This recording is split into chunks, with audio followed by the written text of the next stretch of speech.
I think a lot about the point of creativity, right? What is the point of creativity?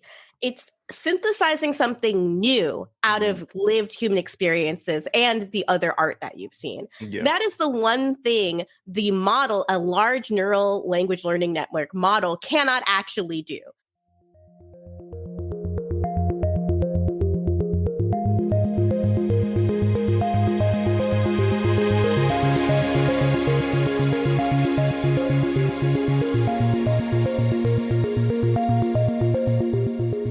Hello and welcome to what is not only the last episode of Tech Won't Save Us for the year, but also episode 200 of the podcast. I did not plan that. It was a total surprise to me when I looked at the episode number and saw that actually the last episode of the year was also going to be like a pretty notable milestone. So that's fantastic. Thanks so much for all of your support this year, for listening to the show, for sharing it with your friends. The show would be nothing without the support of listeners like you, and of course, without the support of our supporters over on patreon.com. And, you know, if you didn't hear it last week, you still have time to get in on our end of year giveaway, where we have 5 signed copies of Joanne McNeil's book, Wrong Way. You might remember our interview with her from just a few weeks ago.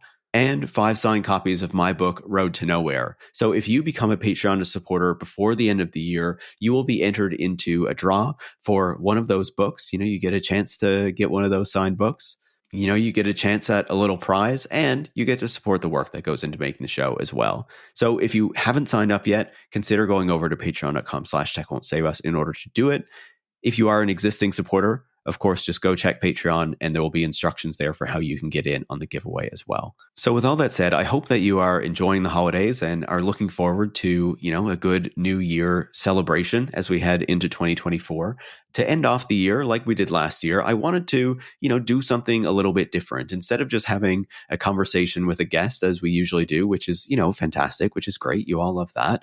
I wanted to, you know, have a few people on to discuss the year in tech, to discuss, you know, some of the people we liked and didn't particularly like in the industry, and to talk about, you know, what we are looking ahead to in 2024. So this is a recording of a live stream that we did back on December 17th for Patreon supporters. But, you know, I wanted to make sure that you could all hear it because our guests had some fantastic insights. And of course, those guests are Gita Jackson, a journalist and co-founder of Aftermath, which is a new video game journalism website. Molly White, who you all know as the creator of Web3 is Going Just Great and who is getting started on TikTok, so you should all go follow her. And Aaron Thorpe, who might be new to you, but he is the co-host of Everybody Loves Communism, a podcast. And his Twitter account, Afrocosmist, is just fantastic because he posts a bunch of cool science fiction illustrations and graphics and things like that. So I highly recommend checking it out. Obviously, this episode is quite a bit longer than the usual Tech Won't Save Us episode because, you know, we went on and we talked for a little while. So I don't see the need to introduce it much more other than to note that when we do get into talking about the worst person in tech, this bracket that we run every year over on, you know, our various social media accounts, the results are obviously not coming in live at the time that you hear this. And so you might already know the winner, but we still have a good discussion about the people who were involved and our 2 finalists. I will also put a link in the show notes to where you can see some of the images that we discuss in that part of the episode, because I don't know, they're pretty funny images of Elon Musk and Jeff Bezos in some cases. So you might enjoy them. So if you can give us a 5-star review on the podcast platform of your choice and, you know, make sure to share the show with any friends or colleagues who you think would learn from it, that would be most appreciated. But the most important thing, if you want to support the work that goes into making the show every week and get in on our giveaway for 5 copies of Joanne McNeil's Wrong Way and 5 copies of my book, Road to Nowhere, is to go over to patreon.com/techwon'tsave-us and support the work that goes into making the show every single week. So thanks so much. Enjoy the new year, and we'll see you on the other side of it in 2024. Now enjoy our wrap up of the past year in tech. Hello, everyone. Welcome to our year-end live stream. Hopefully you can hear me. I have a little bit of a cold, but that's okay. Some people reached out to me the last episode of the Elon Musk Unmasked series. They were like, did you have a cold in that one? I was like, yeah, I absolutely did. You caught that. So it's been a wild year in the tech industry, 2023. As you all know, I don't need to tell you that. You've been following along on the show and hearing all the crazy things. I'm sure you've been reading it as well. And we have 3 fantastic guests today on the live stream to go through all of that with us. Someone's already caught my holiday sweater. I'll introduce our pal on my sweater in just a minute. But, before we get into it, obviously, this is a live stream for the patrons. It will go out to everyone else later this month as, the audio form. Big thank you to your support for the show, of course. Without your support, it wouldn't be possible to do all of this stuff, to have this live stream, to do the show every week, to do the premium episodes we've been doing, the Elon Musk series, all the fun things. And, I'm sure there'll be so much more in the new year. So, the plan is I'm going to bring in our guests in just a second. We're going to talk about, the year in tech. We're going to talk about some bigger topics that we want to dive into. And then, around 5:30 Eastern time in about an hour and a half, we'll be talking about the worst person in tech, this contest that we've been running over on the social medias and, controversially on Google Forms because it's free and didn't cost a lot of money for me to use in order to do a bracket that way.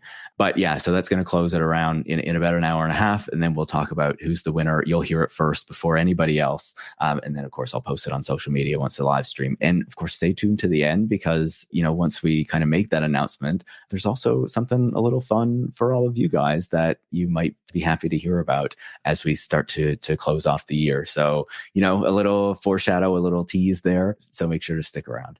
So with that, I think we're going to start by bringing in some guests. And we're going to start with our returning guest, Gita Jackson. Welcome back to the show. You're a journalist, co-founder of Aftermath, this fantastic new games journalism website. I hope I'm, talking about that properly. Whose work is so good, it's always getting plagiarized out there. How are you doing? Well, I'm doing fantastically. I really am. I was watching The New Girl with my husband, and now I'm joining you on a wonderful live stream. It's a great television show, actually. I was a real hater about it. But yes, as you mentioned, I've ended my year with a plagiarism scandal, which I was not expecting to have happen to me. But I made it out the other side. That person's obliterated their social media presence. So who's to say who won? You're the winner on that one. You might have had a little piece plagiarized here and there, but listen, you destroyed somebody. So it's true. That's true. We'd love to hear that. If you want to support a website where people never plagiarize anything, you should go to aftermath.site/products where you can subscribe and help us support ourselves in a 100% reader supported website. It's a lovely thing to have done. I can't believe how many people are so excited for it. And I'm so happy that I'm own my own business with my friends. I love it. I'm excited for it. And I've been reading since it came out. Very excited. I don't know if I hit the subscribe button. If I didn't, I'm going to change that once we get off this live stream. And you should all follow me over there to do it, of course. And I feel like this is part of, how would you say, like a wider shift. Obviously it's been a terrible year in media, but we've seen a number of people like you kind of going off and starting their own thing. 404 Media, the folks over at Remap. This is pretty exciting. Yeah, no, it's fascinating to see. Like, I feel less like we're making an extremely risky move and more like I'm joining a wave of the shifting of how journalism is produced. All of us have stories. I know all the guys at all those websites. We all have a story about trying to report something and being unable to because of the business model, right? Because we are working at an ad-supported business where we have to, or someone else has to please the advertisers. And we're not supposed to be so adversarial. But it's incredible when you start writing and you realize that's not a problem anymore, just how much more creative and how much more interesting your stories get. So I think everybody at 404 is doing amazing work. Everyone at Remap is doing incredible work. Everyone at Defector is obviously our biggest inspiration. And they made like $3 million, which is wild. I think you should aspire for that. We need to make that happen for you. Thank you very much. I would love that. And I would just say, we already got some people in the chat here. Nicholas Miller just subscribed to Aftermath. Thank you, Nicholas. Miller, like from The New Girl. Yeah, right? Yeah. Awesome. All right. Gita, do you have a holiday sweater for us? I mean, this is about as holiday as I get, right? I have it's a matching sweatsuit outfit that I actually have. And I like to love think that. this is what Shinji would be wearing around the holidays. This is a matching Evangelion sweatsuit in the Unit 01 colors. So I love it. Very cozy, which is what we all want this time exactly. of year. All right. Next guest, you will be very familiar with her. She's been on the podcast a number of times. Molly White, welcome to our live stream. Very happy to have you. I'm happy to be here. Yeah, you are obviously the creator of Web3 is going just great, and it is not doing that at all, which we are very happy to see. And of course, you're our resident future TikTok star. You've just gotten started. Everyone should go subscribe. What's your TikTok handle? I'm sure it's the same as the rest. It's the same. It's Molly0xFFF. There you go. You all need to go subscribe on TikTok. If I was at all technically savvy, I would have the URL ready to go, but I do not have that. So maybe I'll grab it in just a second. Molly, how's everything going? How's the year been? Oh, it's been a year. It has been a year. No, the year's been good. The focus of my writing has not been going well, which is sort of going well for me, I guess. So that's been an interesting year. Yeah, it's been wild. I've started basically doing this writing full time, which has also been incredibly mind blowing to even be saying that. So that's been really awesome too. Yeah, no, it is fantastic. And, I'm in a similar boat doing this stuff full time, which is totally wild. I did just put a link to your TikTok in the chat so people can go there. I'm now going. Yes, I'm breaking new ground here. Yeah, I've figured out how chat rooms work and URLs. I'm really ahead of the game here. 2023 is ending on a real high note for me. I've also just put the link to aftermath.site/products. Molly, do you have a holiday sweater for us? I have a holiday overalls. So okay. I'll have to stand up to. We love this model. Yes. That's wonderful. That's wonderful. Oh my God. Way. The cats go all the way down, but the big cat is actually a little bit puffy, which is very weird. And it has terrified my dog. He was like, what is on you? So this is my festive sweater. I love it. I hope you wear that all holiday long. Yes, I bought it and I was like, oh, this is going to be year round for sure.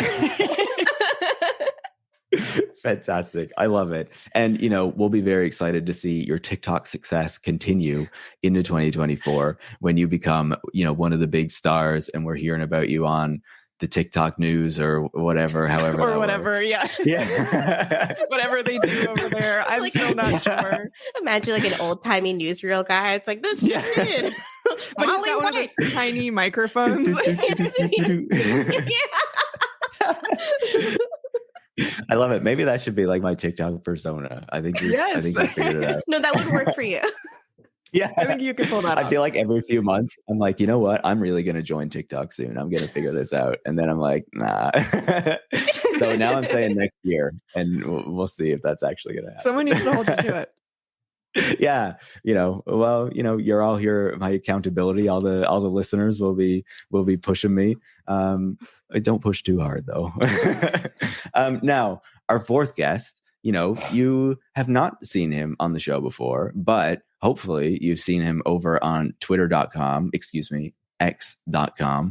Aaron Thorpe is the co-host of Everybody Loves Communism, which of course we all do. Some people in the chat are being like, hold up. Where am I right now? I think you're familiar with the show at this point. I love Aaron because he posts a ton of cool sci-fi, illustrations and stuff all over Twitter all the time. And he's also a fan of For All Mankind, which I love, and we're going to talk about later. Aaron, how's it going? Welcome to the live stream. It's going well, man. And I'm happy to be here because your show and also This Machine Kills, Jathan and Ed, which I'm sure are friends of the show. I'm sure you've had them on before. You guys do work that I feel like, especially from the left, like a critical analysis of tech. And I think that kind of ties in a lot with like the science fiction that I post, these lost futures, right? And this idea that like, I don't know, I guess that nugget of optimism for the future is like still there, but it's just kind of being dumped upon and weighed upon with all of this, snake oil, you know what I mean? And, it's kind of about like who kind of like contesting the future, and who's in control of it. And I think we all agree here that it should be the working class, the people, So I'm just happy to be on, man. And aside from posting sci-fi art, I'm actually trying to get my writing legs back and trying to get back into writing speculative fiction. So Awesome. God willing, I have a piece that's going to be coming out in 2 publications next year. So people could look out for that, because a lot of the art I post like inspires me, and I'm like, shit, man, like this is a story that I can like make myself, or I can just find the cover art for the book, actually find the book and I can read the story myself. But that's great to be with you guys, and thank you for having me. Absolutely. I'm so excited to hear that you have some speculative fiction stories coming out, and I can't wait to read them. I feel like, listeners will be familiar. I was speaking to Joanne McNeil recently, and she has a new fiction book out called Wrong Way. And she was talking about how she was just getting started with that. And I feel like there's more and more people I talk to who are actually, just I think I have a copy here too. Yeah, there we go. Yeah, she sent me a copy. Yeah. You guys planned Right that. here. I'm gonna reach off screen now. Like, oh, I just happen to have. Go buy Joanne's book. It's on my list. Yeah, it's so good. It's great, and I think it's not super long. It's not like a hard read. It's a really nice story to like slip into over the holidays when you just want some downtime. Go pick it up, Sorry, okay. Ad over. Joanne was paying me for that. Just so yeah. She's off screen right here. She's like a long gun to my head. Not really. We all love Joanne. But Aaron, great to have you on the show. Do you have a holiday sweater for us? I kind of do. Oh yeah, kind of. Yeah, traditional. That counts. We love it. My friend Eli is not watching at all, but if he was or listening, Eli, thanks for the sweater, man. I live in Georgia, and I'm get very cold. I don't know what it is, but even in Georgia, sometimes in the summer it would get a little chilly at night. And we were sitting on his porch, and I was like, dude, I'm kind of cold. And he ran inside and got me this sweater, and it was August, and I was wearing it, and it's awesome. That was my Christmas sweater. I love that. I would ask you what the temperature is in Georgia, but I don't know Fahrenheit, so I think it would be lost on me. Yeah, and I don't know Celsius either. It's relatively cold. Where's the AI tool to translate the temperature to convert for us? Yeah. Neuralink, except all it does is translate Celsius into Fahrenheit. I'm going to get a chip put in my brain just so I can have Fahrenheit and Celsius translated automatically. It would be like the translator from Star Trek, but just for conversion of systems, metric systems. Yeah, there we go. Okay, so I watched. I think it'd just be easier to force you guys to finally go metric. I know to finally let this vestige of the past go. Men will literally use Fahrenheit before going to therapy. Yeah. They really will. Someone noted it, of course, but maybe you will not know what they are all talking about. Of course, I also have a holiday sweater for you. People who watched last year will know that it's a repeat. Apologies, but it's okay because we love it. Yes, we do love it. It's the best sweater in the world. Awesome. Oh, man, dude. That's so cool. Man, now I wish I had like a Star Trek Christmas sweater. Yeah. Like that. Man, I got to get my Christmas sweater. I saw it last year. I was like, I have to have it. It's Clippy. We love Clippy. For the listeners on the stream, it's, Clippy from Microsoft Office saying happy holidays, little okay button, a bunch of little paper flying around instead of snowflakes. It's beautiful. It's pretty tight. It would be cool if the paper that's knitted on it was actual paper, but then I guess you couldn't wash it. You know what I mean? So I just hope Clippy is having a nice time with his family.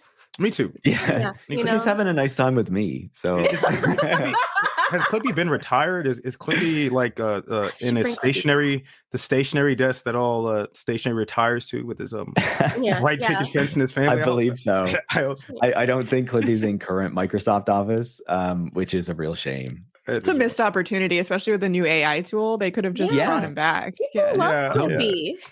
So somebody just mentioned Clippy was the original AI assistant. I think I'd have to concur with that assessment. Didn't fucking work either. Right, exactly. When AI systems were good, not promising you too much. Anyone got a link to Joanne's book? I will get that for you. Just give me a minute and I will post it in the chat. So You know, as we've all been talking about, it's been a bit of a wild and, up and down year in the tech industry. Some obvious stories, maybe some not so obvious ones. And I wonder, what are your kind of top things that stand out to you that happened in tech or, kind of adjacent to it, related to it this year? I wonder who wants to go first. This is the pressure. I always want to go first. Okay. My secret. Gita, you're going first. I have a weird one, but it's something I saw. It might have been Spencer Ackerman tweeting about this morning, but somebody who also wonders this is, I am wondering if we are experiencing the fallout of long-term ketamine abuse in Silicon Valley. Ketamine has been the drug of the year in so many ways. Not just in that every time I go out, young people around me are doing ketamine and I'm confused, but also in that there's been like breakthroughs in like depression treatment for ketamine use. But also we are hearing things like Elon Musk right now, I think in more than one expose, it's been revealed, is self-medicating his depression and anxiety with ketamine. And the long-term effects of ketamine use do include mood disorders, psychosis, and delusions of grandeur. So that's really... what if you already have those things already? I don't you just double up? you go Super Saiyan, essentially. Yeah. You become even more convinced of your godhood, which is definitely like happening, right? I don't, the things that he says in public about himself and his company are concerning because, and any other person, they would indicate a need for a mental health intervention, but that is not occurring here, which is also something that makes me completely terrified of having money, right? Like, I don't ever want to get to a level of power where I need help and people won't help me because me being perceived as mentally healthy makes a stock price go up, right? That's scary. That's terrifying. Did you see that story the other day? I believe it's from the recent book Breaking Twitter. I can't remember the author, and they were basically saying that after Elon Musk appeared at that who was that comedian where he was like booed off the stage? Oh, Dave Chappelle. Oh, yeah. Yeah, Dave Chappelle. Yeah. Yeah. So, he was just massively booed. I don't know if he was booed off the stage exactly. But anyway, while that was happening, afterward, that was like a real kind of, I don't know, wake up call for him. Like he didn't expect that to happen. That he people actually don't fucking like him. Yeah. Exactly. Yeah. Because he's like created this Twitter feed where it's just all praise for himself and everyone around him, will not say no to him and just praises him all the time. And the story was that he went back to Twitter HQ afterward because it was in San Francisco and locked himself in a conference room because he's been like sleeping on and off in the office. And the employees were like so concerned that they almost called the police to come do a wellness check. He's fine. He's fine. He's fine. He's in there with the loaded gun. It's okay. It's not a big deal. They should have done that. Can you imagine how different the world would be now if they had done that? My hope is that it would be different. I'm interested in this because I think so much about how Silicon Valley really is born out of like a 1960s like homesteaders movement in the 60s and 70s of like the whole Earth catalog and stuff. And you're seeing like so much of it is driven by hallucinations that are had from long-term drug abuse. And here we're seeing it happen in real time in a way that seems very easily connectable if you like pay attention to how these people talk and behave. And it makes me feel like, why not burn everything down? It's like that moment in The Good Place. This is me revealing I watch mediocre sitcoms all of the time. Oh, no shame on that. I love slop. Oh my God. It's so easy to get stuff done while you got like a fountain of slop going on in the background. Michael Schur, for me, really has the slop touch, exactly the right level of pleasant so that I'm never having a bad time. But there's this moment where Chidi Anagonye embraces nihilism and starts making a big pot of chili and adding marshmallow peeps to it. And like, that's how I feel when I learn these things. It's like, you have like something like when I got depression, my whole family like got together and told me to stop doing all the horrible things I was doing to my body and mind. When you have depression, you make an AI that you say will be anti-woke, but still believes trans women are women. Yeah, an AI that invents new slurs. Exactly. Yeah, exactly. Like this is like just what the world needs. Exactly. Just more of it, please. Yeah. I thought when I was like a really depressed guy that if I was in charge of everything, then everything would make sense. But that wasn't true. And now we're seeing what happens when when we actually try. So it's like a long tradition in Silicon Valley to let drugs make all of your decisions for you. But this is like such a sad version of this story that's happened over and over. Like at least cocaine guys were having fun. He's not having fun at all. Yeah. And he's also like, people also think that he's going to be a stewardess into the future, right? Oh like, God. a lot of people are banking like their hopes and optimism, on this guy that's like locking himself in a room and doing ketamine, you know what I mean? It's and really has delusions of grandeur, Yeah, man. Yeah, it freaks me out. It makes me feel cautious and nervous. But also, this year, it's nice to no longer be at a level of depression where his behaviors are relatable to me, right? Yeah. I think that's a wild connection to make. Like I hadn't even considered it. The early kind of Silicon Valley folks and like mushrooms and psilocybin. Yeah, totally. Steve Jobs talking about how LSD made him, I don't know, whatever he said. A visionary genius. Totally. Yeah, exactly. Johnny Ive to do all the work. Imagine going on like a mushroom trip and what you see is just like an iPad. Like, how does that what is going on in your life? The machinos don't want to fuck with you. I think the whole point of like tripping balls and doing like hallucinogenics is that so you don't have to think about ways that you can make money and invigorate people. You know what I mean? Yeah, like when I'm tripping, go trip on mushrooms and then think about my job. Oh my God. Your psyche is so fucked at that point. Like your inner self is just more and more compressed. Like it's just a fucking diamond in there, So hilarious. I love that. This was your story for the year because it totally came out of left field for me. But I've been thinking about it too because it's wild. And someone in the chat mentioned that he's also on Ozempic, of course.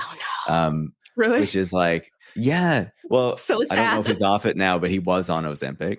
And I don't know. I'm still I don't feel good about that drug. I feel like there's a whole load of side effects that are like slowly coming out. We just don't know what the body how it's going to react to not eating nutrients it needs because you don't feel like you need them. We don't know what's going to happen from that. And, it really just makes me think if Elon Musk had actually fully gone into the Hollywood machine when Marvel was putting him in movies and he was a guy that was like on HGH and was doing cameos, he would be a happier person. Like there is a world that embraces this level of vanity and for which it is like the point of your job also. Yeah. If he had embraced just being like a celebrity spokesperson type, he would probably be happier, but he wants to be legitimate. So he's trapped in a conference room doing ketamine, Yeah. Agreed. It is. I honestly think that Elon's biggest downfall is that he just wants to be a really good poster, which is like one of the hardest things to fake. Like you can't just be like, I'm going to learn how to be a good poster. It's either like God-given or you just have to give up, right? You got it or you don't. You got it or you don't got it. And what it is too is that this is a website that I think that he thought I like Gita's tech story of the year, tech kind of trend of the year, because I think that a lot of these people look up to Elon Musk and they look up to figures like Jeff Bezos. And like I mentioned, right, they think that these guys are basically like Tony Stark, right? Except they're not like Tony Stark, but they still have the addictions of alcoholism and vanity and all the other stuff, right? Yeah. You know what I mean? So I don't know. I don't know if I should jump in, but my kind of thing is related, and I feel like it's super related. You guys probably are more knowledgeable and well researched about all these tech stories than I am. But I think one that was really, really funny to me, because I love space, right, was the explosion, right, and the failed or not failed or purposefully failed launch of Starship One. I don't know which was also launched on Hitler's birthday. Which, I just think there are a lot of parallels between the Nazi space program and von Braun and someone like Elon Musk, right? Actually, Fred Sharman covers the history of space colonization in his book Space Forces, which we talked a little about Paris, and people should check that out. Yeah, and people can go back. I don't know the episode number, but there is an interview on Tech Won't Save Us with Fred where we go into all that history. Yes. Yeah, and we had an interview with him too, actually, on Everybody Loves Communism, so people can check that out too. But I just think it's we should point out that and Fred points this out in his book, that the building of the V2 rockets, right, which von Braun designed, more Jews, more people died in concentration camps, or work camps rather, labor camps, building those rockets than people that were actually killed by those rockets, right? So I don't know, the explosion or the failed launch or whatever it was of Starship 1 to me was just sort of maybe like a flashpoint for me personally, sort of in the private space industry, right? Because NASA's going back to the moon, supposedly in 2025, and Elon Musk, they partnered with SpaceX, right? And it's not that the space industry hasn't been funded and researched with private industry, right? We know this, whether it's Boeing or Lockheed Martin, but I mean, it just makes me think about the way he runs Twitter.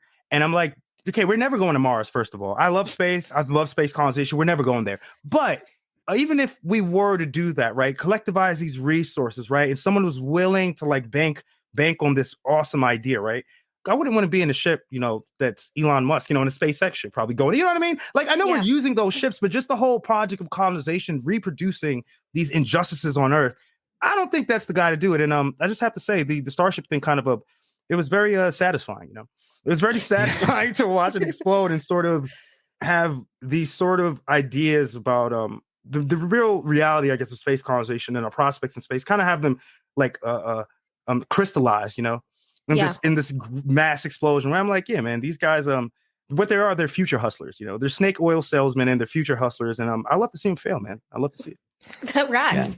Yeah. Well, we love to push back on the snake oil industry here on the show, of course. I think when you talk about SpaceX, I feel like there's two things that come to mind, right? First of all, is like the move fast and break things ideology applied to space. And it's like, is that really the way that we should be approaching this when, we're out in the vacuum and like there's nothing, if something goes. There's one thing that the incredibly accurate and historically perfect show For All Mankind has taught me is that you cannot be moving fast and breaking things in space. You'll die. You'll die right away. Well, you do have to be moving fast, but maybe not breaking things. Fair. But there's a story from earlier in SpaceX history where it must have been like one of the earlier times when they had actual humans like being launched on one of these rockets, and something broke with like the toilet system or something like that, and so the astronauts had to wear diapers the whole time because like urine was like leaking everywhere because like they messed something up. And it's like, that sounds really terrible. We still haven't figured that out. I mean, like, despite the fact of the great scientific contributions, right, and consumer technology that the space race has given us and the things we've been able to do in space, when it comes to like shitting and pissing, we haven't figured that out yet, It's still weird. Pretty important thing. Yeah. Aaron, I wanted to ask you, did you see NASA put up a trailer on their YouTube? Me and my husband are obsessed with NASA's YouTube channel. They recently changed the announcer for This Week at NASA, and we've never been more devastated. But there's a trailer on there for NASA's decided to open up commercial trading to the moon. They're bringing capitalism to the moon, man. Man, this is what Fred Sharman talks about in his book, is like, reproducing, right? These social, economic, political, economic systems in space. And I mean, like, we'll get into it. I don't want to talk too much about For All Mankind, but one thing that I like that show does is that it shows you sort of like geopolitics, like translated, right, to space, right? And I mean, we have had treaties, right? I think the first treaty was like, don't quote me on this, is 1970 something, right? Where it's like nobody can own the moon, right? Mm-hmm. And then I think that sort of got peeled back under Obama, and then even more under Trump with the Space Force. So it's like, and now they're talking about, well, we have to get to the moon or mine these asteroids before China. I mean, that's pretty much what the UFO hearings were about, right? The UFO hearings, I wish they were actually about fucking UFOs. Yeah, that'd be awesome, right? Yeah. But it was basically about how can we fortify supremacy in space, Yeah. Yeah. We did an episode of the show on UFOs, and they were certainly basically saying like the UFOs are not real. This is about like, the US national security industry and all this kind of stuff. And some people were like super mad. And they were like, do you not see what's going on right now? Like there's hearings on UFOs. I'm like, yeah, that's why we did this episode actually. I believe that the UFOs are real, but I also believe that the United States government wants any excuse they possibly can to militarize outer space. They want to do it so bad. They are salivating at the prospect. So like UFOs, if you are watching us, just like keep it chill for a little bit longer. Please. Cool. Like we know not what we do. We're babies. You know what I mean? Annihilate some of us, but not all of us, please. Yeah. Like, the UFOs do love the Tech Won't Save Us podcast, so that's true. They do. Yeah. They've told me personally. Yeah, good. Molly, what's your top thing that stood out to you in 2023? So I think for me, one of the kind of wildest things that happened this year was the emergence of these sort of explicit, almost philosophical movements within the tech world into sort of the mainstream. So, it's certainly not like, for example, effective altruism is new this year. It's been around for a lot longer than a year, but suddenly people knew about it far outside like the Bay Area housing co-ops and stuff like that, in Sam Bankman-Fried's living room. And that's been really wild to watch, to see like Mark Andreessen writing manifestos that are not just about software is going to eat the world, but also about capitalism and about much more philosophical ideas and like the morality of the work that he's been doing. And it's been a little bit alarming, I think, to watch some of these very powerful tech people start to embrace these very cult-like ideologies. New agey almost, Yeah. To sort of see them say, not only is what I'm doing good because I'm making a lot of money and because I am innovating or whatever it is, but now it's also morally good and ethically right. And in fact, it is the most moral thing that one could be doing, to be developing AI or funding a crypto project or whatever it is that they're doing. That's definitely been a big one for me this year because that feels new. It's not like ideologies are new in tech for sure. That's certainly not the case. But to see, people with EAC in their Twitter bios who are just like random software engineers at some company, at Meta or whatever, that's been a little weird. Yeah. Absolutely. I feel like one of like the notable distinctions in this moment as well is also like, we've had ideologies around tech for a long time, and they've been trying to sell us a certain idea of what tech is and what Silicon Valley is and how amazing they are and how they're making the world a better place for ages, right? It's just like in this moment, it feels like it's not like welcome to this amazing world that tech is bringing you, and all the media is going along with how incredible the future is going to be because of Elon Musk and all these tech companies and stuff. But it very much feels more like, no, you need to follow us, or like we are coming for you kind of a thing. Yeah. Like it's very adversarial, I think. Yeah. Is how I would put it. Yeah. Right. I agree. And also I think just the overlap between some of these ideologies and like meme culture has been really weird to watch, where it seems, I don't know how planned it was, but it feels like someone sort of realized that if we can, memeify this ideology that's actually very similar to a lot of past ideologies, we can get a whole bunch of new people on board and, actually make a difference or recruit, high profile people to the cause and that kind of thing, which is very weird because it has, I think, been successful to some extent. Not that I would say EAC has really produced much yet, but it's also pretty early. But sort of seeing, it's like they sort of woken up a little bit to the new age and realized that like, oh, if we have better memes, then we'll get the youths on board with our move fast and break things thing, which is very weird. You know what these guys remind me of, and I've mentioned this on Twitter before. It's probably not an original sentiment or theory, but they remind me of the futurists from Italy, 1930s, and dating 1930s. You know what was going on in Italy in the 1930s? Yeah. Right? They were fascists, right? What they believed in. What do you? And I think the Nazis too. Some of their aesthetics, right, were also influenced or inspired by the futurists. And basically, the futurists believed in technology as a marker of social progress. So that was by any means necessary. So that included violence, hyperviolence. That included the destruction of nature. Hypermasculinity was also involved in that, right? All these gender norms.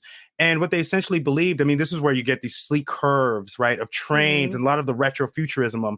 Actually, William Gibson has a story, a short story called the Gernsback Continuum, which basically critiques this Gernsbackian retrofuturism. He compares it to Nazi Germany. And that's what I think these guys are, right? And that's what I think what you mentioned, Paris. It's like, get on board or get out of the way.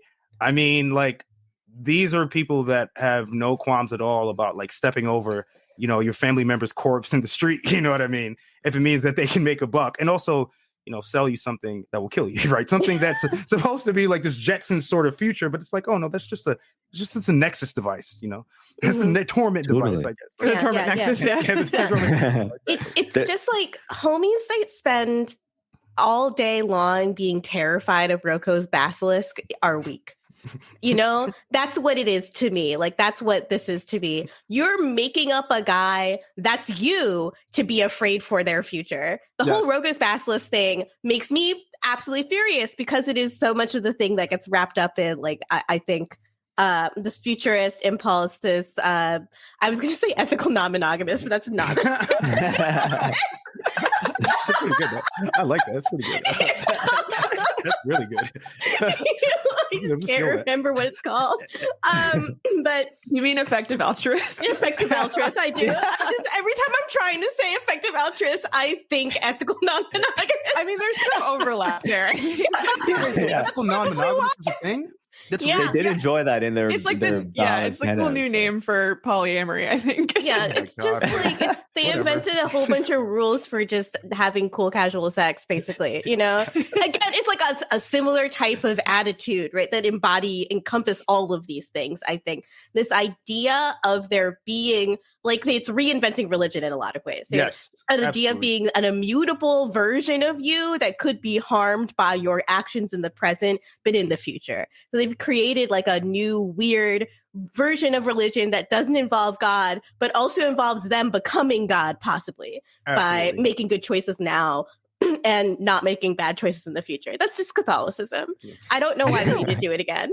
Yeah, I think the wildest thing about it for me is like a lot of the really hyper rationalist types of movements, including effective altruism. It's like the religion is sort of math, but also you can just like multiply anything by infinity if you want, because then you can just justify anything you want. Exactly. The idea that, we're going to try to maximize the amount of good that we're going to do. Well, you can just say that if this thing is going to be extended to infinity humans in the future, then we can just maximize this tiny number by multiplying it by infinity because it will help infinity people. And then suddenly that's the best thing you could possibly be doing, which is very convenient. But also it's like, how are you so obsessed with math and rationality? And then you're also like, we're just going to multiply these numbers by other numbers that we made up. Just like, I don't know how they square that. It seems like that's where the faith and like the justification for kind of like whatever they want to do comes in, right? Yeah. Like there's the attempt to kind of build some kind of structural justification for the world that they want to create and like everything that they want to do and not to be held to account for anything. And then it's just like, I don't know, there's no God anymore. So let's worship our technologies and this will be amazing. And everybody is feeling that kind of void in themselves anyway. So we can fill it with kind of our techno philosophies. And I don't know, it's getting scary.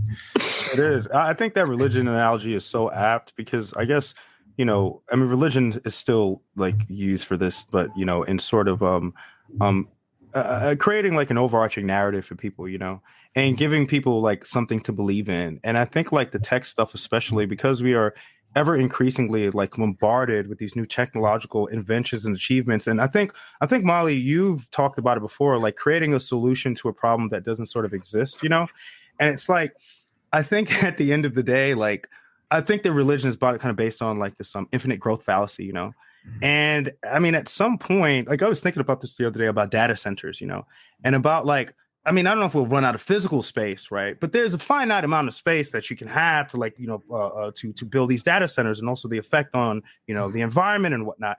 And I'm reading, like, they're talking about, like, eventually putting orbital data centers in space, and just this sort of inundation of information, and the fact that we have to store it all somewhere, and the fact that, like, well, there's sort of, the line only goes like sharply, like it goes little here and sharply to the right. You know what I mean? It continues to go straight up, which is kind of what Gerard O'Neill, which was this futurist, believed in, right? That we could have this unlimited growth. And, like, yeah, man, that's not true, man. That's far from the truth, right?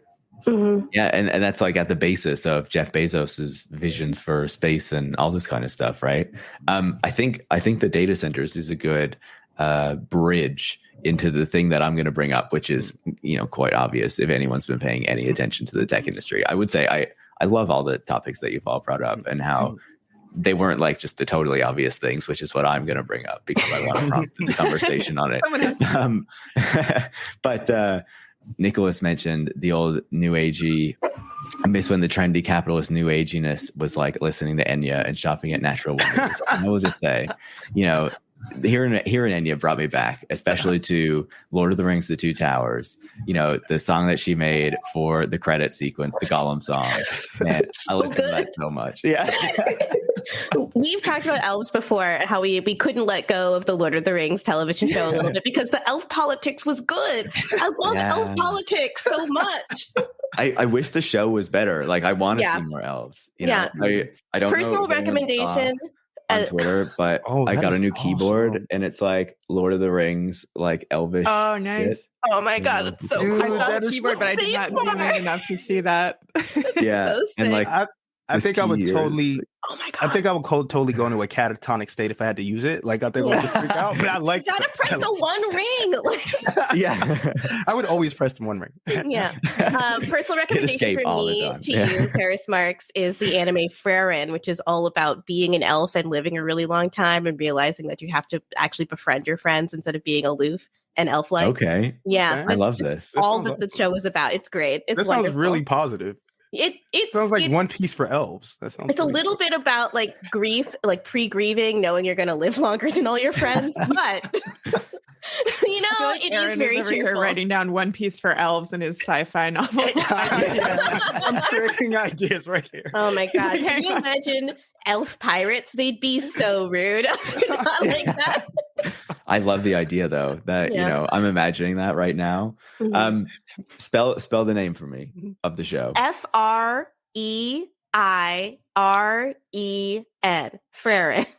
Fair. All right. Yeah. We'll be watching that. Listeners, do you got that? Yeah. we'll have Gita back on for like a premium episode to talk about it once I've watched it. Yeah.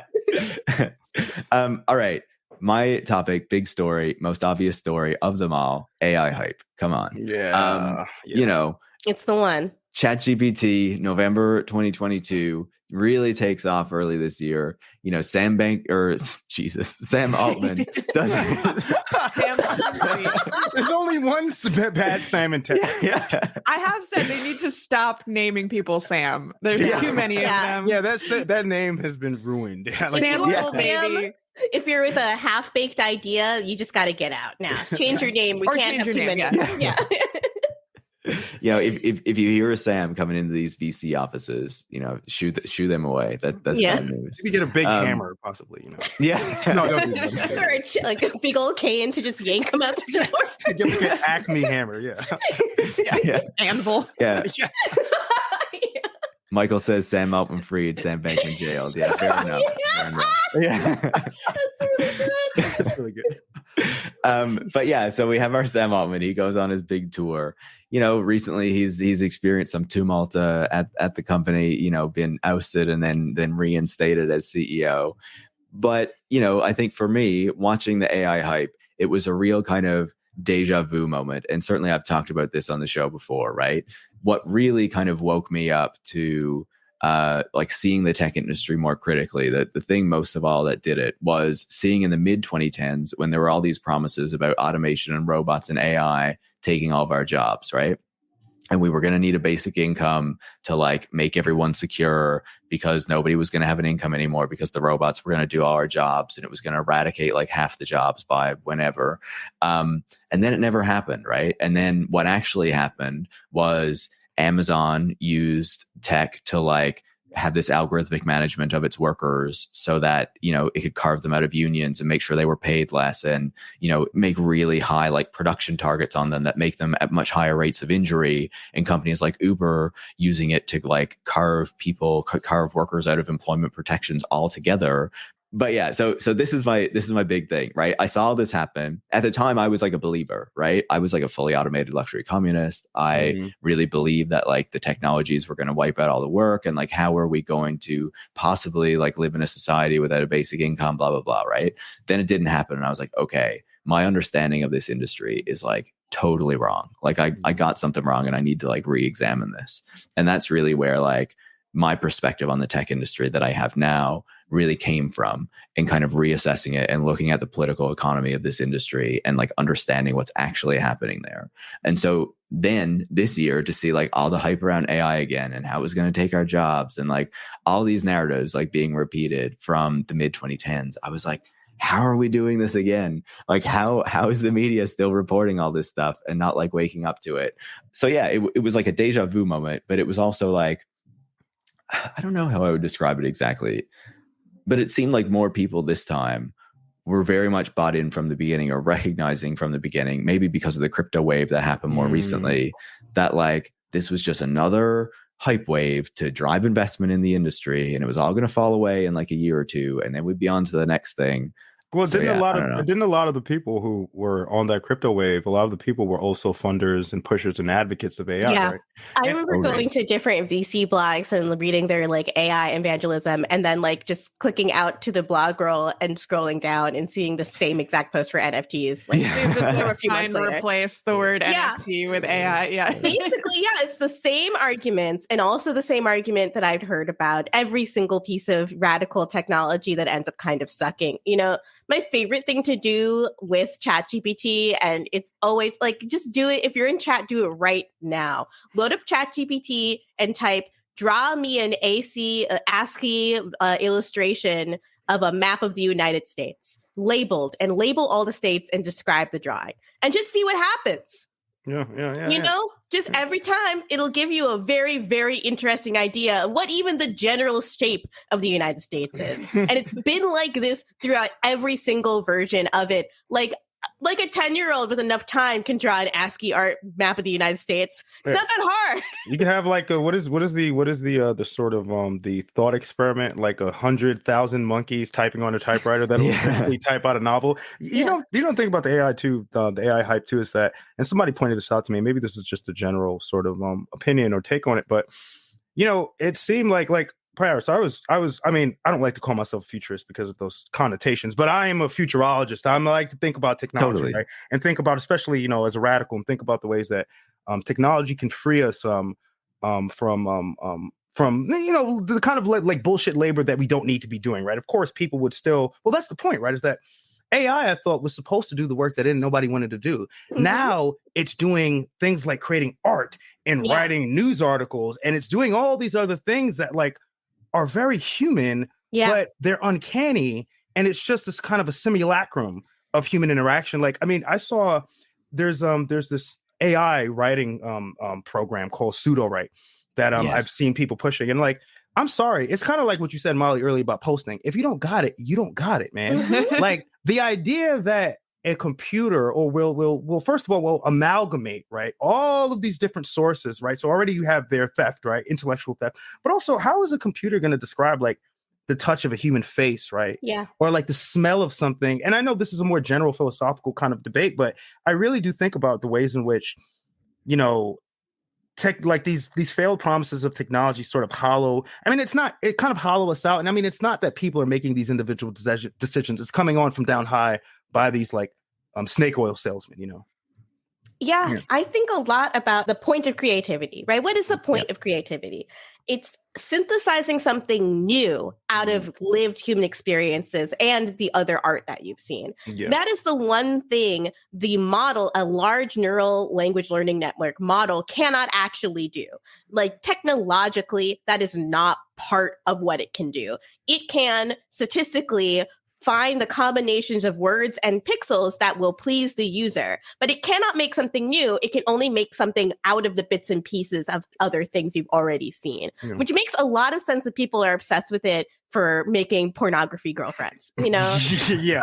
It's going through low. It appeals to almost, it's like, it truly is slop in the truest sense of the word, Yes. where like, it's almost like some Cronenbergian, like, you know, flesh monster that's just really grotesque. And I think about this a lot too, the fact that like, okay, so people train AI, right? There have been a lot of stories written about this. A lot of people in the global South, right, who are like being subjected to some of the most horrible shit that you've ever seen on the internet, and also some of the most mundane work, right? But then when we have all this AI content, like, I forgot who said it, but someone did a Google search for a certain image, and the first thing that I think it was the tank man, right? The famous picture of the guy standing in front of a tank, and I think it gave them the result back, the Google result back. The first one was like an AI reproduction of that, you know? That's been happening all over the place. Yeah.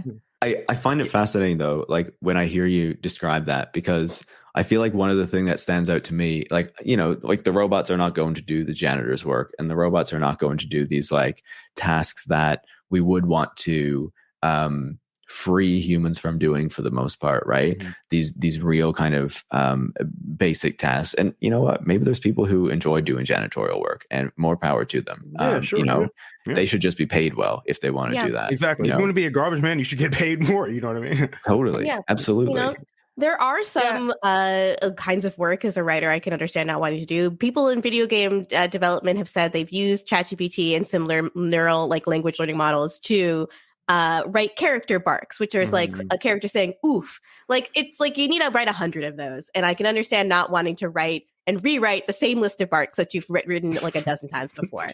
But also, like, that is such a tiny use case. There's like almost no other kind of writing or creative work where that is like a necessary thing for you to just make thousands of something that's really, really basic at once. And also, like, being creative means kind of being like just drowning in the process, right? Like, when you make something creative, it's about doing the really tedious thing to understand the tedious task better, and to, again, synthesize something new out of something you've done hundreds of times before. One thing that I think is really interesting about a lot of the people who make these really broad statements about like AI is going to take everyone's job, or AI is going to become, you know, equivalent to a human, is a lot of the time when they do that, they only do so by like completely redefining the word job or human, you know, or like they'll redefine job to be like what you just described with the character barks, you know, or they'll redefine human just to refer to the tasks that a human does, and not, you know, touching or feeling or smelling or loving or, you know, anything like that, which is really sad. I feel like, you know, it feels like we're really losing a lot when you start talking about humans that are really just job doers, you know, or task doers. But I feel like that's becoming a big part of the conversation in this sort of AI hype world, where it's like, they're going to be just like humans if that human is just like, you know, on a computer all day typing letters, which, I mean, that's me, but I mean, maybe this is a speculative person in me too, but I've talked about this story so much, man. But there's a story called The Pretended by Darrell A. Smith in an anthology of Black speculative fiction edited by Cherie Renee Thomas. And I love that story because when we always talk about computers and robots, like we sort of humanize them, or I guess like robots and androids, we sort of humanize them, but also we understand that this thing that we made and created is meant to do work for us. It's meant to work for us. I think the first sketch of an automaton in the United States, I think this was during like the antebellum South. I think the model was of a Black man, right? You know, because in their minds, they saw that, well, I mean, if this robot's going to do work, then who else does work? Who else do we relate to as farm equipment, basically? And in this short story, The Pretended, there's a genocide, right, of Black people. And what ends up happening is that Black androids are created to replace, almost as minstrels, right, to replace Black people, right? Because in order to dehumanize someone, right, you have to create, it has to be an active consciousness thing that you do, right? And this is a speculative part of me, but it kind of worries me when we talk about like AI, like robots doing work and like, all this labor, because it's like, well, I don't know. I guess Molly's kind of the point that you were making, right? It's like those robots are never going to be sentient, and they're never going to do that work alone, right?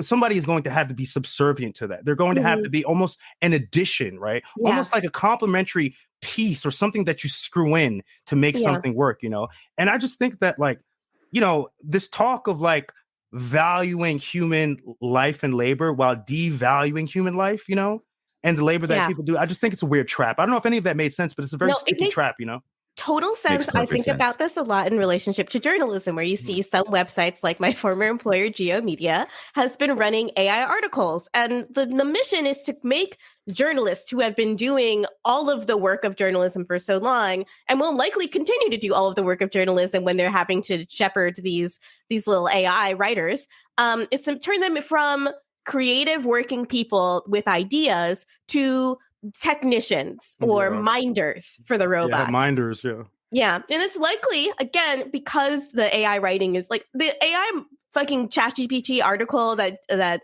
Gizmodo ran, where it didn't even get the Star Wars movies in order. To be fair, I wouldn't either. I'm a Trekkie, to be fair. I wouldn't either. So fair enough. The AI is a Trekkie. That's going to be the scoring test.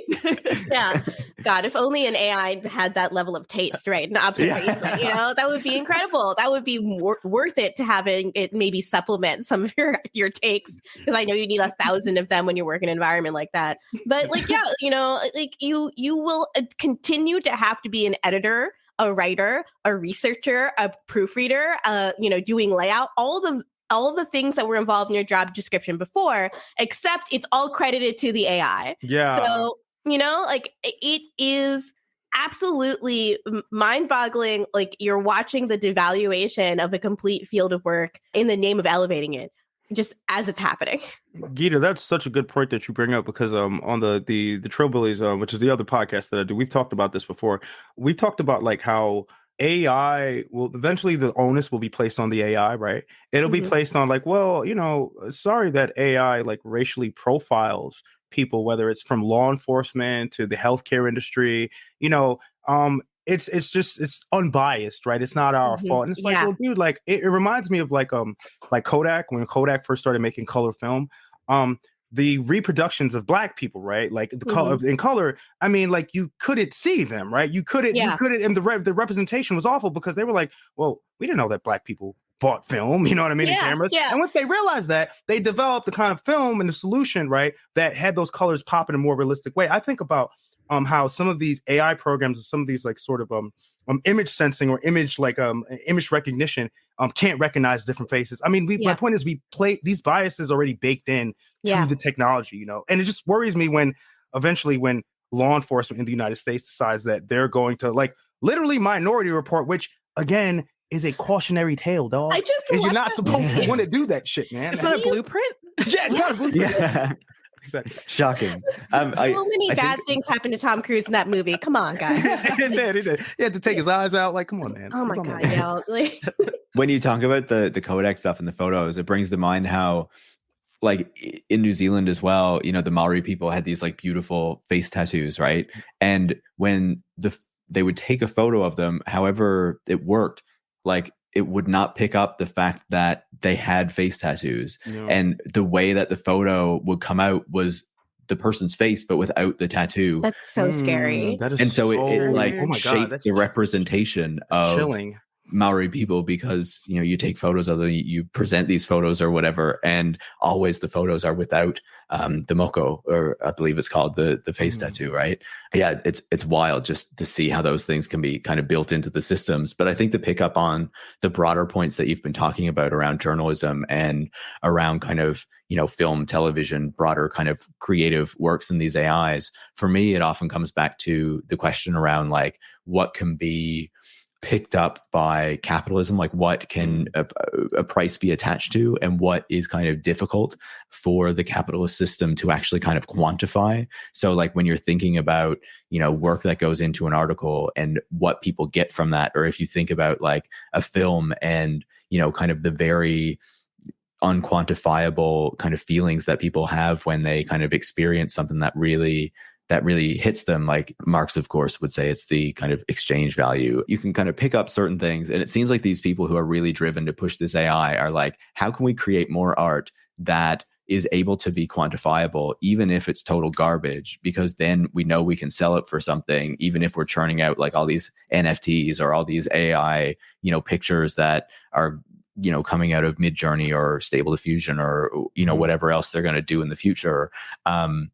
In that way, it's totally not a surprise at all that Disney has really embraced Stable Diffusion in terms of creating artwork and promotional materials for their shows. Yeah. That Loki season 2 poster that was clearly made with Stable Diffusion, it stuck out like a sore thumb, and it's also just like those movies, the Disney Marvel machine in particular, it is so clear it's about the numbers and not about the art itself. Just in every way it's produced and what it feels like to watch them. Yeah. You know what I was thinking when you said that, Gita? I don't know what obscure, probably well-known French philosopher Marxist said this or talks about this, but probably a lot of cultural theorists too. But there's almost like this de-eroticization, right, of art. And when I say de-eroticization, I'm not talking about sex, right? I'm talking about the idea that like art should be seductive, right? It shouldn't be something that's like kind of packaged like piecemeal and slapped on with a sticker and handed to you with an expiration date. You know what I mean?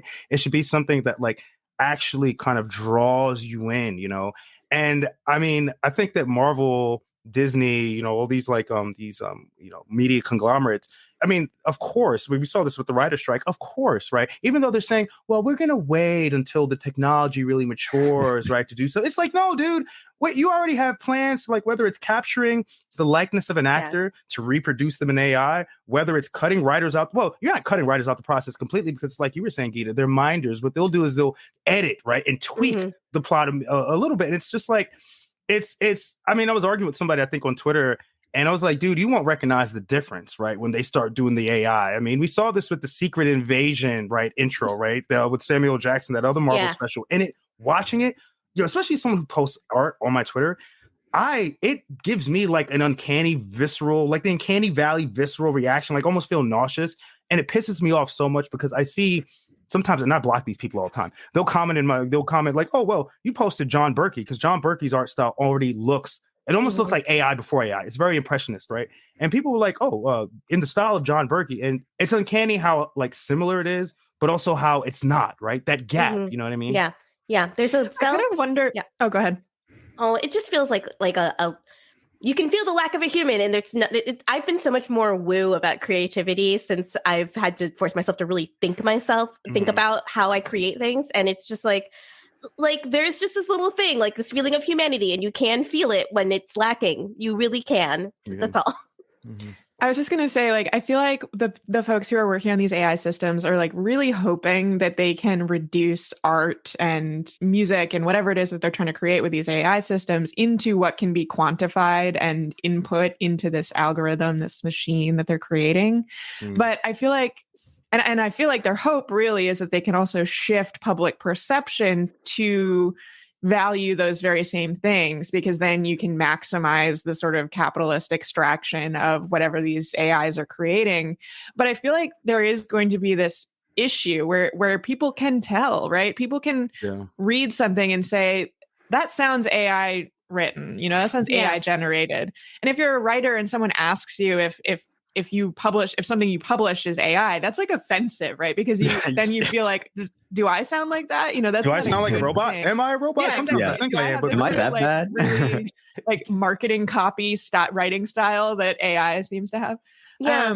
And I wonder to what extent there will be this like clash where people start to suddenly, actually sort of push back on this AI style that is sort of coming out, because I feel like it's already happening to some extent where people will see an image and it looks really AI generated and they're like, that doesn't do it for me. Which is obviously not what the people behind these companies want. They want to, approximate things that people will buy. But, I wonder if they're going to run into the fact that real humans actually like real human things. And that's not something you can just change because it's better for your business. Absolutely. I think I want to step in here around real human things, because I did want to pivot us to a different topic. You know, we mentioned earlier in the discussion For All Mankind, which is this Apple TV Plus television show. Yes. And, you know, I kind of wanted to put it on the table for us to talk about, not just the show itself, but this idea that, like, you know, this question of like how we think about the future and how kind of fiction and these kind of stories and media and whatnot, you know, shapes or can potentially open the way that we think about the future. Because I feel like one of the things about this show, for me, it's in its like third or fourth season now. I think it's the fourth season. Fourth season, Fourth, yeah. And, you know, the general plot for people who haven't watched it is the Soviet Union gets to the moon before the United States, and then that kind of propels this much longer space race. You know, if only seasons. Yeah. Where through the seasons, like they get to Mars and all this kind of stuff. And for me, like there's this kind of divide where I see these people in space. I see like this kind of long-standing cooperation between, like, fictional cooperation between the United States, the Soviet Union, like North Korea, like all these other nations that are like slowly kind of getting involved in this kind of process. And it seems like, you know, it seems quite utopian and especially attractive in the moment, I think, politically, that we are right now in our real world. But then there's also the kind of question of like, I don't think we can actually live on Mars in that way. And like, I'm skeptical of that. Oh, we don't, we can't. Of it. I'll tell you right now. And so like, there's this divide where I'm like, I find it very hopeful, but also like, this is not the future I would think that we can achieve either. And I don't know what to make of that kind of divide, but I love the show. I haven't watched this current season, so I don't know what's happening in the 2000s, what needle drops they're going to have at the end of the season to indicate the 2010s. Does 9/11 happen? Like, yeah, I know. Birdman exactly. hand robe? Like, I think it's in 2003, and I don't remember seeing 9/11. No, basically it's like the I guess it was the Johnson Space Center. That bombing in the third season was kind of the Oklahoma City bombing, and I think it was supposed to kind of be like, anyway, Gita, go ahead. I want to It's fascinating how they reinvented Don't Ask, Don't Tell also in the third season. The show is just on some other shit sometimes. But I am actually up to date on the other futurist science fiction show on Apple TV Plus, which is Foundation. And that is like a much more long view on what the future and the possibilities of the future could be. And the long view in that show is that we will keep recreating empire as we continue moving out into space, and there is nothing that will be able to stop us. We will recreate empire in such a way that we have an eternal emperor, just one white cis man that is born Joe Biden? Reborn. Yeah, no, he's basically Lee Pace is playing sexy Joe Biden in this show. I'm not afraid to say that. Man, if that's what Joe Biden looked like, I'd be into it. Listen, am I gonna have a cheeks out knife fight anytime soon? Like, I don't know. But yeah, that feels so much more likely to me than this utopian vision of the future. It is so much in the Star Trek mode of utopian optimism, which appeals to me a lot, right? Like, David and I watch Star Trek basically every single day. David and I have talked about it in the DA. We love so much Trek. He's genuinely changed my life for the better. Although my dad was always a Next Generation fan, but whatever. Anyway, DS9, just gotta say DS9 is the best Star Trek. Yeah, but Black Captain raising his black stone on the space station. It's so good. The ending is really good. Also, definitely watch First like Contact. The final season right now, so no spoilers. No spoilers. Okay. I wanted to say real quick. I think what that kind of tension that you're experiences, Paris, is something that I've experienced with the show. It's the perfect hauntological show, and if anyone knows hauntology, it's sort of the haunting of lost futures, or what may have been, or what can still be, right? And I mean, it's the same way that the Democratic Party and the liberal establishment is haunted by the New Deal, or haunted by the Civil Rights Movement, or haunted by not the specter of communism, but by the disappearance of the specter of communism. I don't know if that makes any sense. People should read Mark Fisher, Ghosts of My Life. He talks about hauntology in this, but I love For All Mankind because it's a hauntological show, right? It presents this lost future to you, right? What could have been. But I think, like you were talking about, Gita, it still replicates and reproduces, right, the same sort of mechanisms, right, that happen on Earth. I mean, in the second season, right? No spoilers, but well, this is probably a spoiler. You should watch the show if you want to listen to this. But now, like, if you haven't, stop this and go watch all 4 seasons, get caught up, and then come back. But like, we were talking about Molly drops out right now. but like, you know, I mean, we recreate territorialism in space, right? Mm-hmm. And I mean, we split up the moon, and the one caveat, I was telling you this, Paris, the one caveat that I do like about the show, because Ronald D. Moore is the showrunner, creator, and he also did TNG, thinks he did some DS9. The liberal caveat is that the world might have been a better place in a lot of ways, and sure, more complicated if the Soviet Union still existed, right? Because the idea is that, all right, even if the Soviet Union sends a woman to Mars, right, not because they actually believe in any of the sort of tenets of like Marxist feminism, right, or any of that, but even if they sent a woman to the Mars, the same way that they would push propaganda, right, to the United States, right, to Americans about our racial conflict, right, in the United States, even if they did it to antagonize America, it still in the show pushes the United States not only to send a black woman, right, to the moon, but also the ERA, right, the Equal Rights Amendment, right, it gets pushed through, and all these progressive things get pushed through. I mean, but yeah, again, though, as you said, Paris, I guess the tension there is that, like, I mean, and you were saying, Gita, that, like, all these problems that we deal with on Earth, we'll just reproduce them in space, unless, we develop a radically different society where, the basis of, life and social progress isn't like, to crush people into money, throw them into Mark's gaping maw for $1, Yeah, we need to all become Gundam new types. That's clearly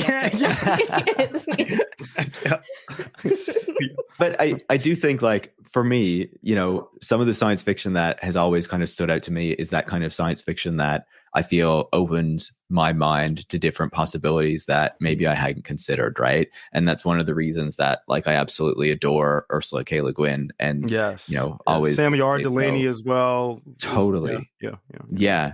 And I feel like, again, like, everything in those stories are not perfect or anything like that, but it's like, I don't know, I hadn't considered that society could be this way, or it just, I think it just helps you see things in a different light. And I feel like, even though For All Mankind, again, like, has its flaws and its faults, like, I feel like it's another one of those kind of science fictional stories that allows you to say, wow, what if something else had happened, and things could be better than they are today. And it's not because, like, the Soviet Union had to go to the moon first, or whatever, but, like, there are many other paths that history can take. And it's like, I don't know, maybe it makes me feel that it's not certain that, like, we're locked into this path that seems to be so dark right now. Agreed. I think that's the point of science fiction, right? I mean, science fiction does a lot of different things. I'm not like, I'm not claiming that it does this one thing, but I saw this tweet that really pissed me off.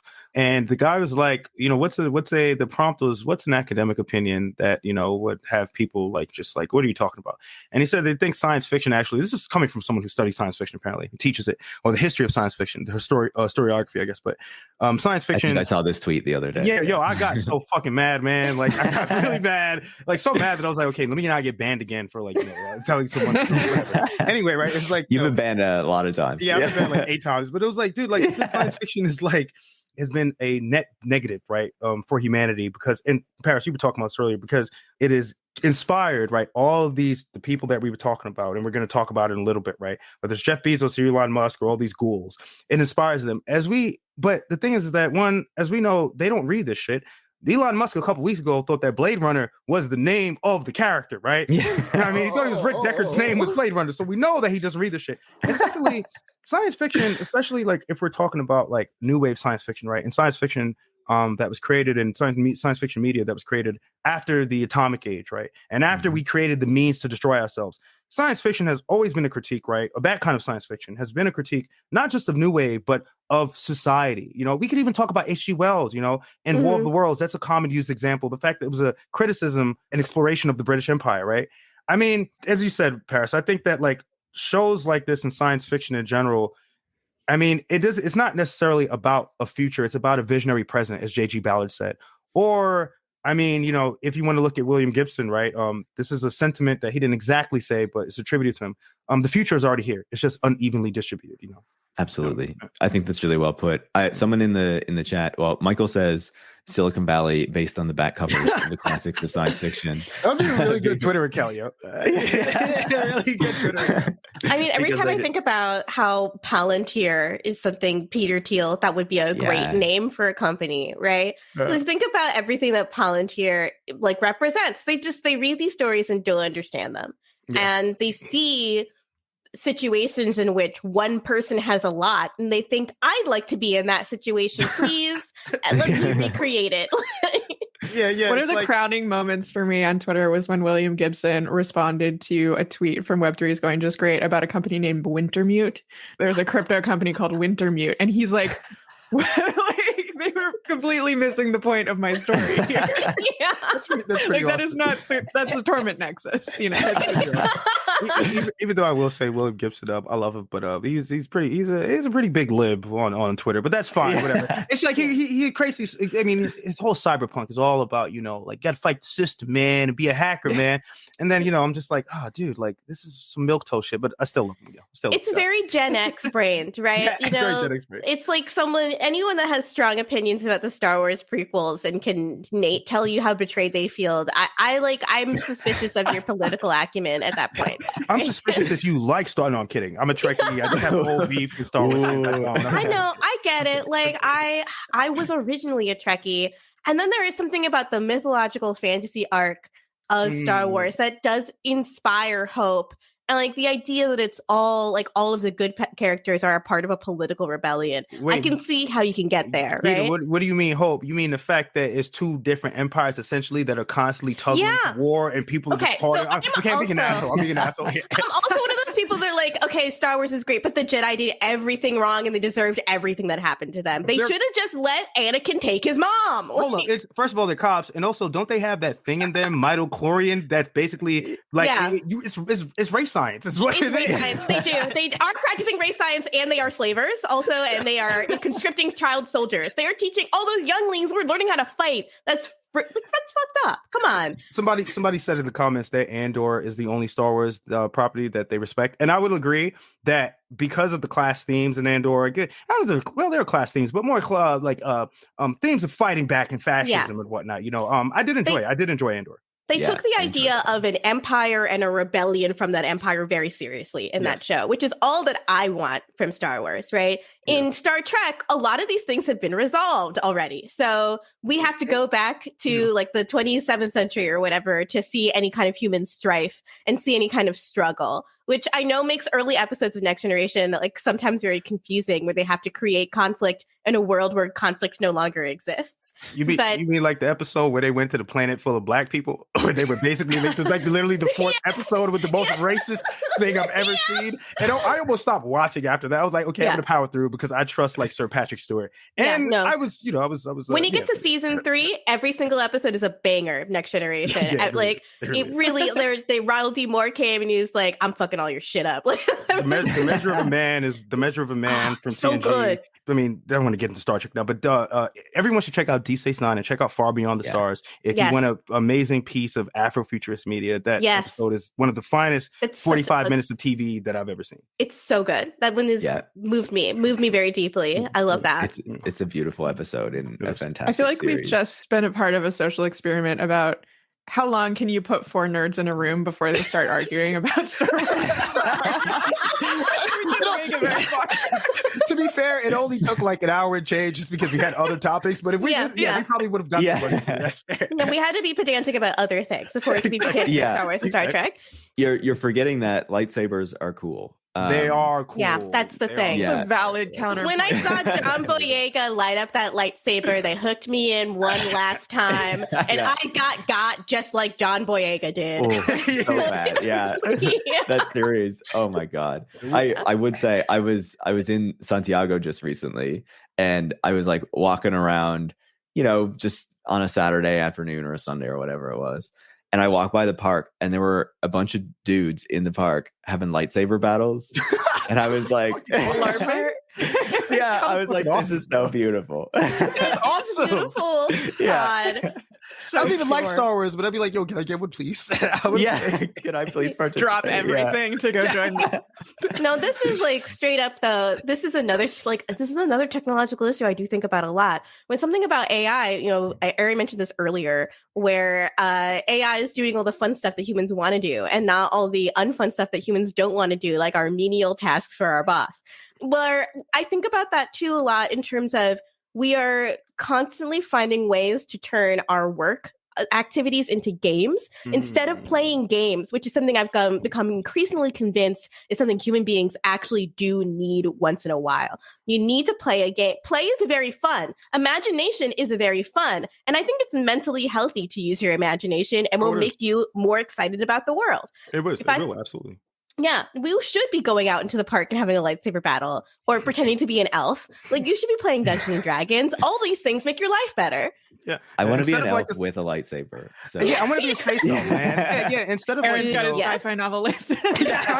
I have lightsaber. We're all taking notes tonight. I have a scroll right here. Can I tell you, I need people to peer pressure me into actually doing this idea, but I had an idea for a science fiction novel that I may write, may not. Original idea, don't steal. The idea is that you read it and it reads like a hard fantasy, like George R. R. Martin type novel, but it's actually about like Silicon Valley has broken itself off from California and turned into like a libertarian Reddit island, and they've just reverted back to feudalism essentially.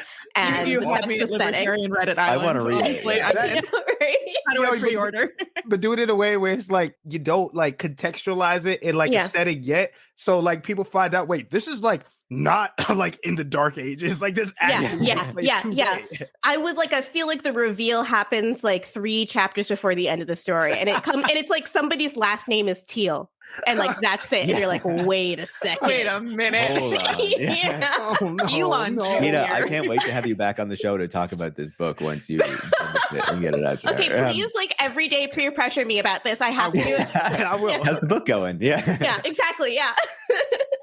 So, fantastic discussion. I will note, voting on worst person in tech just closed. Okay. We are going to talk briefly about that. I'm going to see. I prepared some slides. Oh, look, it works. Fantastic. Okay. So, let me see. So here was our bracket. It'll be hard to see, I think, on the screen. Maybe it's easier if you make it a bigger. I don't know. Anyway, so it's been going on for a few days. We've narrowed it down from 32 ghouls to the final 2, who are Elon Musk and Jeff Bezos. Plenty of great contenders in here. It's very sad that many of them can't make it to the final 2 or just be winners, right? This is very clear. I was, there were some really close battles, like Daniel Ek and Mark Benioff, really kind of neck and neck. There's Daniel some Ek tough won. matchups in there. Yeah. Totally. I'm seeing how many of these names I recognize. I'm like, okay, I recognize. I'm impressed Zaslav made it as far as he did, but obviously he's going to lose to Jeff Bezos. But he is running the WB Discovery like it is a tech company, which means poorly and destroying it. He's probably the figure in there who's most far away from being a tech person, much more in the media industry than we consider tech. But I was like, people hate this dude from the strike, and people know who he is. So I know he's going to do well. And I was surprised he did as well as he did, but I was also happy to see it, Well, I would say this is an epic matchup because here we have 2 gentlemen who want to enslave your children or grandchildren on Mars, So I think this is, I think this is a pretty fair matchup. Yeah, well, one on Mars and the other one in floating space colonies in the orbit. And he wants to turn Earth into basically a zoo, essentially. Exactly. Yeah. An arcology from The Sims. I'm so angry about it. It's a Sim City idea. Come on.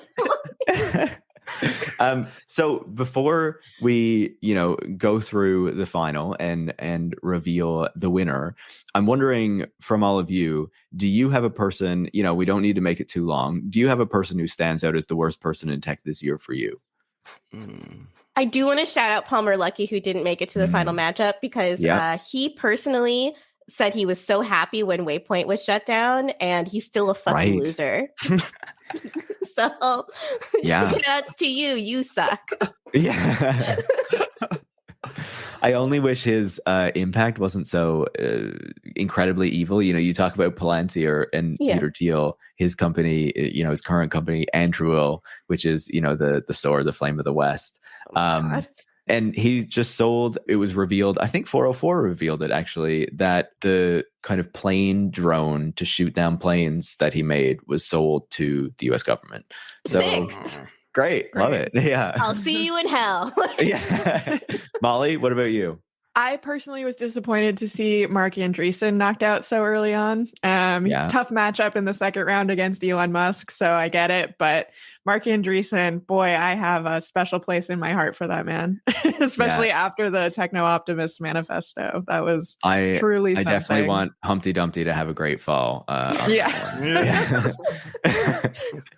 And no one put Humpty Dumpty back together again.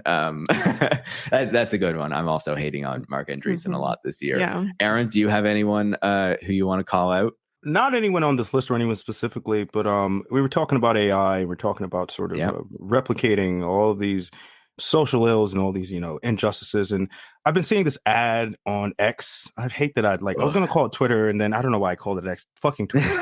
But I've been seeing these ads. I do it every now and then too. I mean, it's just like a slip up, right? It's like a Freudian slip. But I've been seeing these ads, I don't know if you guys seen them, about using AI to undress people.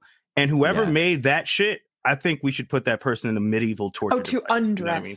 Yeah, to undress people. I misheard you. I was like, what does that mean? Do something that's like, okay, to send a little emails. Modest. Yeah. Oh, yeah. But whoever's using AI to perpetuate shit like that, like really creepy, disgusting, a complete sort of removal of any privacy or respect for anybody. That person, as I said, needs to be put in a medieval torture device and probably sent to the Mariana Trench. Anyone doing any shit like that with AI, it's already bad enough. Don't make it worse. You know what I mean? Don't make it any fucking worse. Just be cool, guys. Just be cool, man. And don't be Why can't we all just embrace that as sort of a motto? Just be cool. Just be cool. Exactly. I could not agree more. And I'm sure everyone listening agrees as well. So let's get into this. We have our final two, Jeff Bezos and Elon Musk, came down to the Rocket Man. They're both trying to blast off their penis rockets to try to show off to the world. Everyone hates them both, or most people do. On the one hand, you have a cult that's still behind Elon Musk that really loves everything he's at. On the other hand, you have these effective accelerationists who they are kind of, profit, use the pseudonym Beth Bezos because, they just love this guy so much. I would say, going back to what we were saying earlier about the ketamine and Elon Musk, looking like shit and all this thing. I got to say, one, kudos to Jeff Bezos is like, dude is ripped and seems to be having like a great time, Yeah. I will give him props for loving life, but I need to understand. I just don't understand what kind of swag he has that he scores so much. I don't get it either. And also, too, I just no shame to anyone who's I've been losing my hair actually. It just started growing back this year. But you think he had all that money, man, and he can't not even get a toupee or put something on? But, he looks relatively better than Elon Musk. Elon Musk looks like a beached cetacean, So yeah, I think Elon's 2 hair transplants are even kind of showing at this point. Well. He needs a third, I think. I have to say though, I am skeptical of the idea that any of these people are actually loving life and having a good time. I feel like most of these people are actually deeply, deeply miserable. Elon in particular, but I sort of wonder how happy any of them really are. They hate themselves and they hate everyone.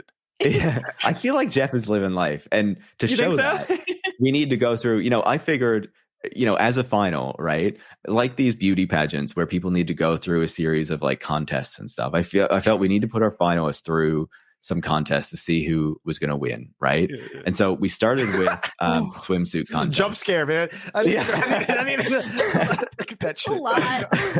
No, Jeff is so built. What the hell? Yeah. No, he looks like barrel chest Superman the way they used to draw him. You know what I mean? Yeah, absolutely. I know exactly what you mean. Triangle. Action comics number 1.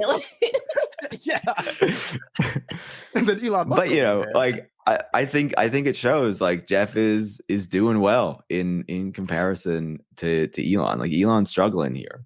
It was like these photos that got him to try Ozempic, right? He looks like you buy chicken in the package and it's raw. Yeah. He's a fucking cutlet. Yeah, he looks like a raw chicken cutlet at Aldi's or some shit or Whole Foods, man. Come on, dude. Just to me, like unless you're Charlize Theron, literally being a white South African is just the most rizless. It's the bottom of society. Especially when you look like a beach whale, man. Yeah, that's not awful. Good. Yeah. Now we move from the swimsuit competition to the costume contest. So I think Jeff Bezos is a grape in this photo. From What? His what is he supposed to be? Is that a plum or maybe it's a plum? It's an apple. It seems like a fruit of some kind, but I'm not sure which one. It really looks like a struggle costume, but you know what? That's what Halloween's for. His mom tried. Yet again, Elon Musk loses for going on SNL to perform as a meme that is my friend making fun of him. Wait, is that what he's doing? Yeah, he's doing the Arbo Italian Elon Musk. That's exactly what the mustache that he had. Anyway, it's horrible. It's horrible. I would say Bezos wins this one. Oh, yeah. Bezos racking him up for the novelty of the costume. Yeah, of course. Yeah, it's original. I would wear his costume for sure. I feel like I've seen like a Williamsburg hipster wear that costume on Halloween. feel like I've seen somebody wear that in Starbucks. You know what I mean? Yeah. Like just styling like that. Yeah, exactly. Glasses now, we move from back into style. Yeah, I have actually those look like the glasses I have, so that's why I'm partial. Now we move from the costume contest through to the eating contest, of course. Oh my god! What the fuck is that? What is that? He looks like he's about to swallow a sword. Yeah, yo. Or maybe a shish kebab with potato chips. Like I can't tell. I can't tell what that is. Just viscerally upset by it. Yeah. Can he do anything like a normal man? Or it might be a freeze frame of him vomiting. I'm not sure what it is. It's either going in or it's coming out. We don't know which. Extremely linear, yes. Or like Jeff Bezos, I could say again, man, this man is eating a fucking iguana, man, in a spider. That's pretty adventurous. He's eating all of these things so sensually. Also, like look at the lust in his eyes. What's happening in that bottom one on the left? Oh my god, he's just kissing it a little bit. Yeah, he looks like he's rubbing it on his lips while he listens to someone talk to him. Like, absent-mindedly almost, you know. He's just like, this is his game. That's how he gets those women. So, of course, for the listeners, one of my distant relatives, it's Bezos eating an iguana, a cockroach, and a tarantula. And Elon Musk is sticking a potato spiral, I believe that's called, into his mouth in a very, very awkward way. A white South African having to interact with the American Midwest. This is what happens. It's like when those like politicians, go do like the Iowa caucus and stuff and like just make a total fool out of themselves. Yeah, they're like, I'm also human, That's relatable. Like Romney in a grocery store. Absolutely. Yeah. I was thinking Ron DeSantis, just like trying to pretend he's not an alien in a human suit. I know. He tries so hard and he just fails constantly. Smile. Yeah. Now we move from the eating contest through to the space battle, where we have Jeff Bezos, who has, grazed the edge, I guess. He's kind of gone up there and come down. He's not a suborbital flight. Not technically. Yeah. Wearing his cowboy hat, popping his champagne bottle.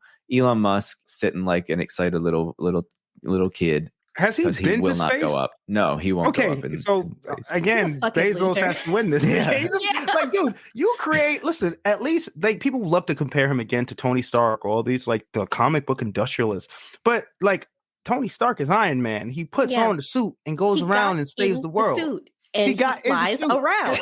Like Elon can't even. I mean, it's like I wonder how much he'd be like. He says that he's going to be a human trial of his Neuralink, but I don't fucking buy it. I hope so. I hope so. But I don't buy it. I mean, you know what, man? You should go ahead. Like, let me see, how quickly that kills you. I think Bezos loses points for the cowboy hat. That was a pretty awkward moment. But I do think you should have had a cowboy hat versus cowboy hat matchup because that one of Elon wearing that huge cowboy hat when he went to like the Mexican border or something like that. Yeah, That was and wearing powerful. it backwards. And wearing it When he went to go Oh play. my God. How do you wear like a I didn't even know you could wear cowboy hats backwards, bro. Maybe he assumed Yeah. that, like, well, if you wear a baseball cap backwards, it's cooler. So if I wear my cowboy hat That feels like an Elon Musk thought pattern, you know. It really does. So these are our two finalists, you know, some of the richest men, some of the most powerful men in the world came down to these two. I'll remember people last year came down to Elon Musk and Peter Thiel, and Thiel took it by a very, very slim margin of, I think it was like a few votes at the end. Now, I will say, I've seen the results. I'm about to tell you what they are. You will not be surprised to hear, I think, that the results are much more definitive this time around, given the contenders and given the past year. So our winner of Worst Person in Tech 2023 is none other than Elon Musk, of course. Yep, there he is. God, He had 84.1% of the votes compared to 15.9% for Jeff Bezos. So it really kind of blew him out of the water. We only wish that we could give Elon Musk a one-way ticket to the sun, so we could never hear from him again. you once again, he can be the test subject for his ventures. You know. Yeah, absolutely. as he should be. There's a new. He should be the monkey getting the Neuralink in his head. Optimistic science fiction. Neil Stephenson writes him dying in space in 7 Eves, and I just wish that would come true. Nice. Yeah, yeah. He's like a much more empathetic, thinking, feeling human being in Neil Stephenson's novel. And I wish that he would die for the rest of us. That would be, I don't like cheering on death, but I will celebrate his. Hey, look. What I'll say is that, look, I'll put it this way, is that I think it's perfect that he won for this year because it's not just, you know, Twitter and takeover of X, which I think for a lot of people, you know, that definitely pissed them off. But I think that his increasingly, I don't even say incendiary, he's a fascist, right? He's increasingly fascistic, transphobic, racist. I mean, straight up great replacement theory shit. We're talking about like, you know what I mean? We're talking about like Turner Diaries type of shit, you know? Like, I mean, I think that he is emblematic of the dark, and I'm going to be pessimistic, but this really dark tech dystopia that's also kind of mingled in with nationalism and racism and xenophobia that is barreling towards us. I think Paris, that you saying that, you know, we're talking about mankind and talking about alternatives, you know, and I think that's important to remember that. But I can totally understand why Elon Musk wins as a barrier to that alternative world that we would hope for, right? Totally. And I think, you know, to pick up on what you're saying there, I think it does show us the past year in particular, why all of the praise that was heaped on him for so long was such a mistake, right? And has really put us in this position where now we are having to try to reckon with the beast, the monster that we have created, right? We not only have this man who, you know, was positioned as the future, and whatever he said was the future was supposed to be our collective future, and governments and, you know, investors and all that stuff rallied around it and tried to make it happen. But now we have this guy who really controls key infrastructures in our lives that have been privatized, that have been given over by governments to him. You know, rocket launches, a lot of governments now and a lot of companies are just stuck with SpaceX because there's really no reasonable alternative to what they can do. And that gives him immense power, right? Even the EU, which is trying to develop their own alternative, it just had to push it back even further. Starlink, of course, this internet satellite communications system that now not only allows Elon Musk to choose where it's going to be rolled out, you know, where it's going to be used. We saw that most notably in Ukraine, where he turned it off near Crimea and in eastern Ukraine after speaking to Russian officials. And more recently, when he suggested that maybe humanitarian organizations in Gaza could get access, and then immediately had that shut down by the Israeli government after, you know, he was accused of anti-Semitism, rightfully so, let's be clear. But again, you know, this is the Zionist government deciding whether the people they're oppressing should have access to internet services, and Elon Musk allowing that to happen.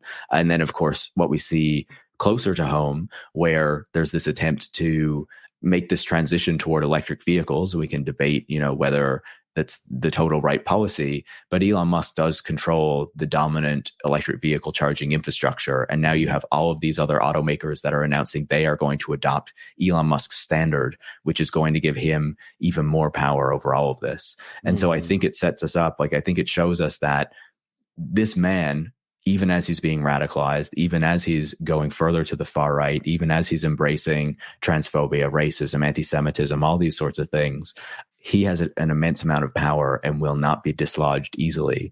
And our governments have set us up in this way where there's this immense risk that they've now created for us. And I think we are going to have to figure out how we address that problem, not just with all these other tech billionaires, which, you know, is even more, but even just with Elon Musk specifically.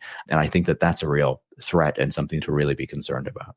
Absolutely, absolutely. You know, I just want to add to that. I mean, like everything Manuel said, and I just want to add, it's like, you know, I was thinking of like figures like a Henry Ford or a Howard Hughes. You know, and I mean, I'm not saying that these industrialists were. I'm not subscribing to great man theory, right? But like, you know, I feel like Elon Musk like very much looks at himself in that vein. I don't know if that's those specific figures, right? But this idea that, as you said, Paris, like, you know, there are governments that are colluding with him, right, and that are letting him, that are using his technology, and sort of he has this pivotal role, not just in technology but politics, you know, in shaping political discourse. I mean, this just like that's way too much power in the hands of one sociopath, right? 100%. You know? Yeah, for me, it's enough if he is like completely taken over and especially like essentially de facto privatized America's like outer space industry, like rocket building, et cetera, et cetera. That's really disturbing. And that's one industry that he's been incredibly destructive to. But to think about all of the innovation going on in electric cars, which is just something that's really necessary, like 100% necessary for us to continue to use cars, which debatable for necessary for our future. But, you know, I'm not a big car fan, but like that's obviously the wave that's going on. You know, he's in charge of that also. And then he took control of what is genuinely a major information and communications hub, which is Twitter. It's not like, not everyone is on Twitter, but a lot of very specific groupings of people are on Twitter. Yep. People that control the flow of news and information.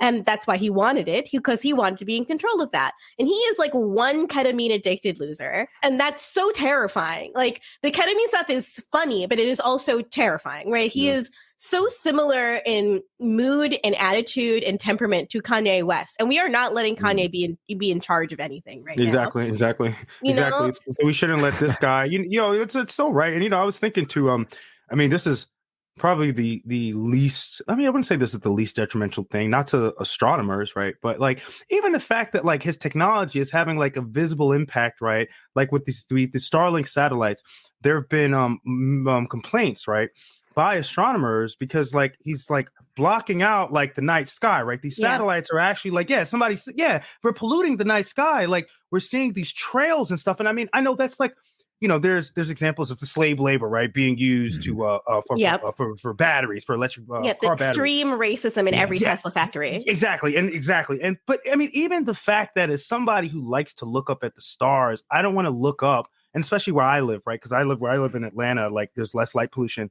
I don't want to have to look up at that, or anyone to have to look up at that and have like this blemish, right? Like this man who is a true blight, right, on humanity, to also have that in space, right, in like the natural world and environment. I mean, it's just, I don't know, it just feels indicative, right, of like, wow, this man is like blotting out the stars, you know. That seems like metaphorical, right? If that was in a science fiction story, I'd be like, that's a bit too on the nose. Part of me does want Kessler syndrome to happen, where, you know, the satellites collide and then creates all this space junk so that gravity nothing else situation can really go up. Yeah, exactly. Just to like kill SpaceX and his like plan, so we can focus on Earth and not have to really talk about space so much. Like, well, I mean, like, you know, I think that in order for them to keep up making these satellites, like they're gonna have to keep making more of them. And I mean, at some point, it's just not due to Elon Musk, right? There are a lot of telecommunications. I mean, this is how we use, how we're doing this right now. But we might get to a point where we might not even be able to like safely leave orbit, you know what I mean? Because there's so much shit up there. And this is a guy facilitating that, you know, and adding to that problem. Among the other dystopian fascist things that he's doing. Any thoughts, Molly? Yeah, I was just thinking, like, I really wonder how things are going to end when it comes to Elon Musk. Like, there is some end to the Elon Musk story, and I'm curious if it will be, you know, people realizing that this one man is in charge of far too many things and forcing some sort of, breakdown or breakup of his power system. That seems very optimistic on my part that would actually come to pass.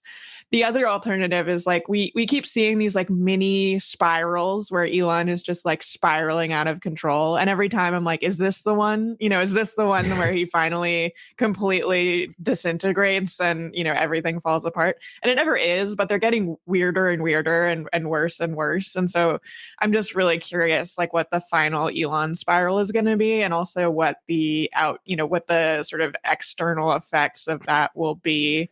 Because they're very weird, but so far they've been like relatively harmless. It's just like watching him have these little breakdowns, and I'm sort of curious, ultimately what will be the end of Elon Musk. With Ye, the anti-Semitism was enough, right? Where that's the only model of like Kanye. I think about David and I talk about this way too much, but we were big music fans in a certain era where Kanye West was extremely popular. So many of these songs soundtrack many of my memories. And Ye was like inescapable in the world of entertainment in a very similar way. But it was divorcing Kim, and then the anti-Semitism stuff, and that was enough for people to drop him. But I guess you can see the gulf in power between the world of celebrity and the world of tech here, right? Yeah.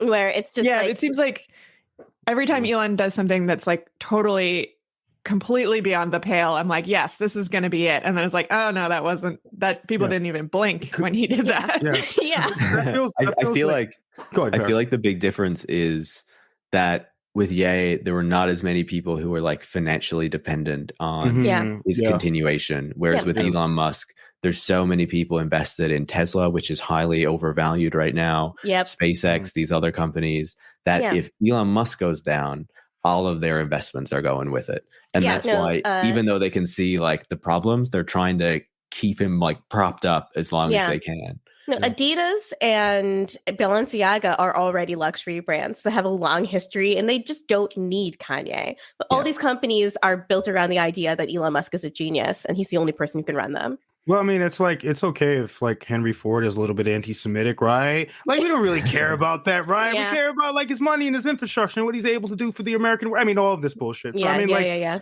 he's just too tied in to like the tech world and also politics, right? Yeah, it's like the too big to fail of the human world. He's too so scary. We got to be like the little Davids with our slingshots, and take down this Goliath. You know what I mean? That's what we got to do. I love it. So we're gonna start wrapping up. I'm wondering, we talked about what was the biggest thing that really stood out to you in 2023. I wonder quickly, we're heading into 2024. Obviously, these people are not going anywhere, nor is this industry. What are you looking for? What are you kind of watching into the next year, as we head into it? I'll go first because mine is just like, just not it's not anything much. But as I mentioned before, we're supposed to go back to the moon in 2025. So this year I'm just sort of excited to see what sort of space programs, whether it's the Chinese space program, whether it's India's space program, whether it's NASA, right, what they're going to do. And I mean, the anti-capitalist in me, is obviously very wary of the private space industry. But I mean, there are some pretty cool things going on in the private space industry, right? So I'm just kind of excited for, I guess, to be pessimistic, but I'm excited for all of my dreams about space colonization. All these dreams that I know aren't going to be true to be shattered. No, I'm kidding. To just see what little steps we're going to take. You know what I mean? I'm kind of excited about that for space news. Molly? Yeah, I'll go. I'm really interested to see what happens to social media in the next year. I feel like 2023 was the year of sort of fragmentation where people finally, with Twitter getting bought out and everything sort of getting worse on Facebook and all that, there are all these new social media places, some of which are federated, some of which are really experimental, and everyone's in like a different place or several places. And I'm curious whether 2024 will be more of like a recongealing of social media, or if something new will come out onto the field, or if people will decide that maybe social media doesn't matter that much and they'll go do something else. I don't know what's going to happen. Maybe we'll touch grass finally. This is the year of touching grass. Yeah, right. Yeah, I think no one's touching grass and everyone's just watching Molly White on TikTok. Well, that's acceptable. That's more than acceptable. Yeah. That's more You can than go watch me touch grass on TikTok. Yeah. touch grass while watching Molly on TikTok. Touch grass Yes. with your dog. We'll all be into that. There you go. That's true. Atlas is really the star of the show. Yeah. But yeah, I'm really curious where that's going to go, because I feel like social media, we all like to dunk on it. We all like to rag on it. We all like to talk about how social media is like the worst thing that's ever happened. But I also think there's a lot of good that comes out of social media and a lot of value in social media. And so watching how that develops and, seeing the unseating of one of the more powerful social media brands in Twitter and what has been happening to it under Musk's control, I think sort of has created a gap in the space. And I would love to see something good fill that gap and not something that's sort of corrosive in the way that Twitter sort of became and certainly has become these days. So I think that'll be really interesting. And then, from my own perspective and what I like to focus on, I'm also watching the crypto world really closely, obviously. People are already celebrating the next bull run because Bitcoin prices are up a little bit. And it's weird to watch.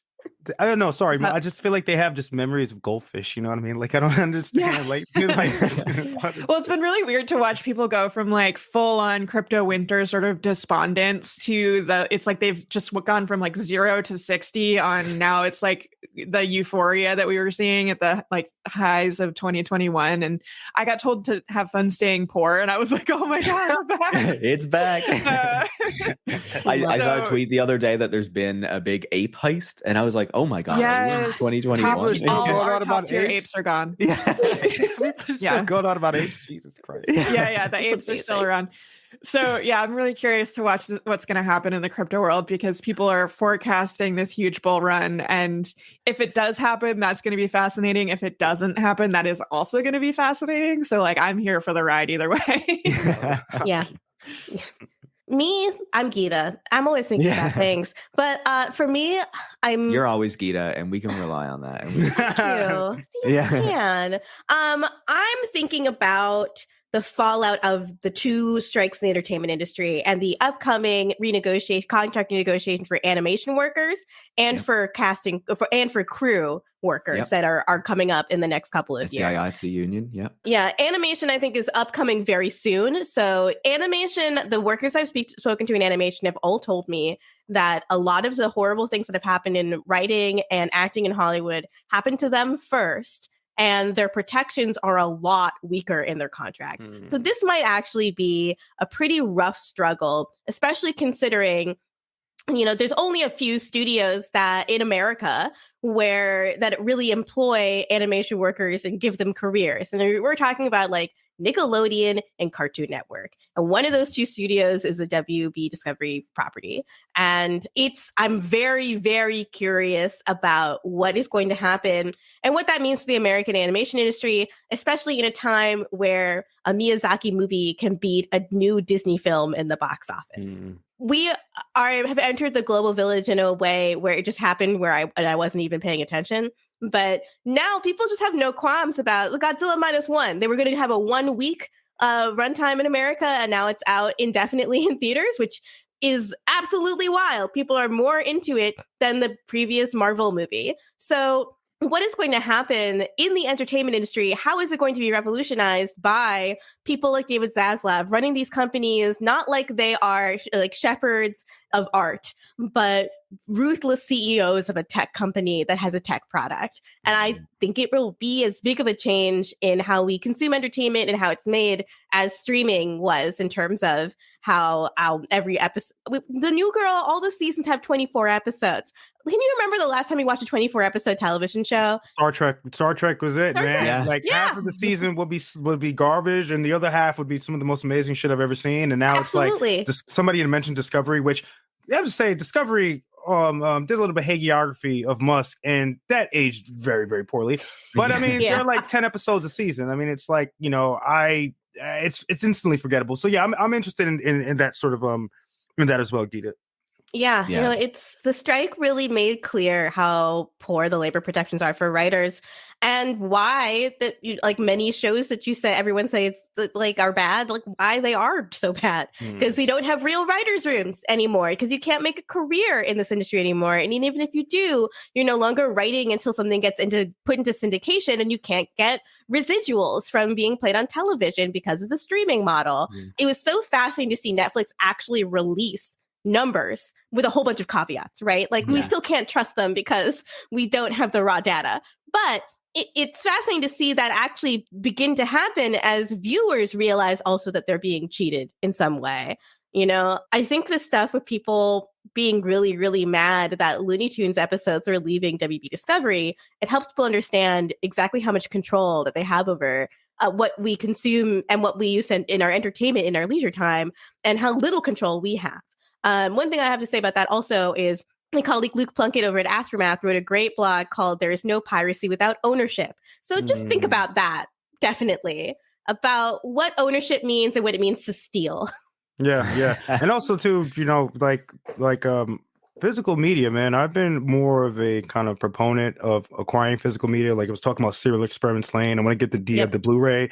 I mean, just because like at the end of the day, these media conglomerates, unfortunately they own this media, and they can decide if they want to just take it off their streaming platform or whether they want to so I mean I would tell people or there's someone had the pirate flag in there, at the Skull and Bones, if you're feeling adventurous too, that's another route. Get a VPN. It's easy. Cheap these days. It happens in so-called low culture before it happens anywhere else. I think that's why you see animation workers so nervous about what's going to happen in the next contract negotiation. A lot of them are kind of ready to strike already. They don't feel like negotiations are going to go well based on previous years. But also, the idea that entertainment is leased to you until it is removed from your device. PT for Sony and Konami, right? That was a game made by an author, game director, Hideo Kojima, a demo for a game. And when Kojima got fired, they physically, they removed the program that was downloaded off of people's devices. That's something that can happen to any digital piece of media that you have at any point in time. You don't own those things; you're leasing them, even if you paid for them in some cases. Yeah, I think that's a really good point. And I feel like we've seen so many of those types of stories over the years of people thinking that they own something because they bought something digital and then it gets pulled back. I bought the 4K Lord of the Rings Blu-rays recently because I was like, I want to see them in the best, quality, right? I would say my two things that I'll be watching into next year, one of them I think they both kind of relate to what we've been talking about. And the first is Starlink. There has been talk that Starlink might be going public in 2024, being carved off from SpaceX and, being floated on public markets. I think that could be quite significant. And I think the other thing with Starlink is that we're seeing that the company has plans to start offering mobile phone service, just satellite internet service. And I think that could be incredibly disruptive and concerning when you have them competing against national telecom companies, but are operating on a global level. And so I'm quite concerned about what that is going to mean. And there was just a story the other day that they had approval to move forward with tests on it. So I think that is something that should be stopped in its tracks before it goes anywhere. The other thing I'll be watching is data centers. I feel like one thing that the AI hype boom has brought into people's attention is that all of this computing, everything that we do online, all these AI tools require power, right? The computers are somewhere. It's not just in some magical cloud. They're in these data centers that get built around the world. And as we move toward these AI tools becoming more and more common, it requires more and more computing power in order to, operate these things. And that means more data centers need to be built in more places. And that means more resources, more energy, more computing parts that need to go into it, more mining to fuel all those things. And I think that we're slowly seeing greater opposition to these data centers. Some of it's been happening for a while, but it's growing. And I think it does offer us, on the one hand, I'm interested in where that opposition is happening and why. But on the other, I think it does give us the opportunity to have a kind of conversation around how much computing power we actually need. What actually makes sense? Should we be allowing these companies that are incentivized to get us to use greater computing power because it works for their business models, to really be driving the direction of computation and of technology, really. So those are things that I'm going to be quite interested in watching and paying attention to going forward. That's a really good point about the data centers, man, because I know I'd mentioned it briefly before, but and I guess this is speculative element, but I was like, if we don't have any more room on Earth, right? Space on Earth to build these data centers, like where next are they going to go, right? And there's already enough junk up there. So it's just like, again, I mean, if we're talking about like things are finite, right? And this is why, I think this is why we're all here and why you do the show as well. And while we all do what we do, these resources need to be managed in a collective, more equitable way, And I think like you can even say that about data, which we see as like limitless, right? We see as something with no end, right? So, yeah. Mm-hmm. Yeah. Now, I thank all of you for coming on our end of year show, for talking about the big things of the year, for talking about the sci-fi futures, for telling us what you'll be watching in the next year, and of course, for going through the worst person in tech with us all. Now, I would say I have one more thing to let the listeners know about before we close. And it's kind of funny that we ended up talking a lot about Joanne's book at the beginning of the show, because we're doing a year-end giveaway where, those of you who are already Patreon supporters, you can get in on this year-end giveaway, no problem. I'll be putting information on how to do that on Patreon, probably tonight or tomorrow. I'd say more likely tomorrow. But if you are not currently a Patreon supporter, and I guess this is more for the people who'll be listening on the audio feed, if you join up to support the show by December 31st, then you'll be entered for a chance to win one of 5 copies of Joanne McNeil's Wrong Way, or 5 copies of my book, Road to Nowhere, and they will, of course, be signed by the authors. So, just a fun little perk for the end of the year, fun little contest for you to get in on, where, maybe you can get a copy of one of these books just for supporting the show and the work that goes into making it happen. So thanks to, everyone watching. Thanks to all the listeners on the main feed for supporting the show, for listening, for making it possible to do all this. And of course, thank you so much to Aaron. Thanks to Molly and to Gita. Thanks to all 3 of you for coming on our end of year live stream to discuss all of this with us. It's been a blast. Thank you so much. Thank you for having me. It was really fun. It was nice talking to you guys. Thanks. Yeah, thanks for having us. Thank you so much for having me. I love being on. Yeah, absolutely. All right. See you, everybody. Bye, y'all. Bye. Gita Jackson is a co-founder of Aftermath. Molly White is the creator of Web3 is Going Just Great. And Aaron Thorpe is a co-host of Everybody Loves Communism. Tech Won't Save Us is hosted by me, Paris Marks. Production is by Eric Wickham, and transcripts are by Brigitte Pawliw-Fry. Tech Won't Save Us relies on the support of listeners like you to keep providing critical perspectives on the tech industry. You can join hundreds of other supporters by going to patreon.com/techwon'tsaveus and making a pledge of your own. Thanks for listening, and make sure to come back next week.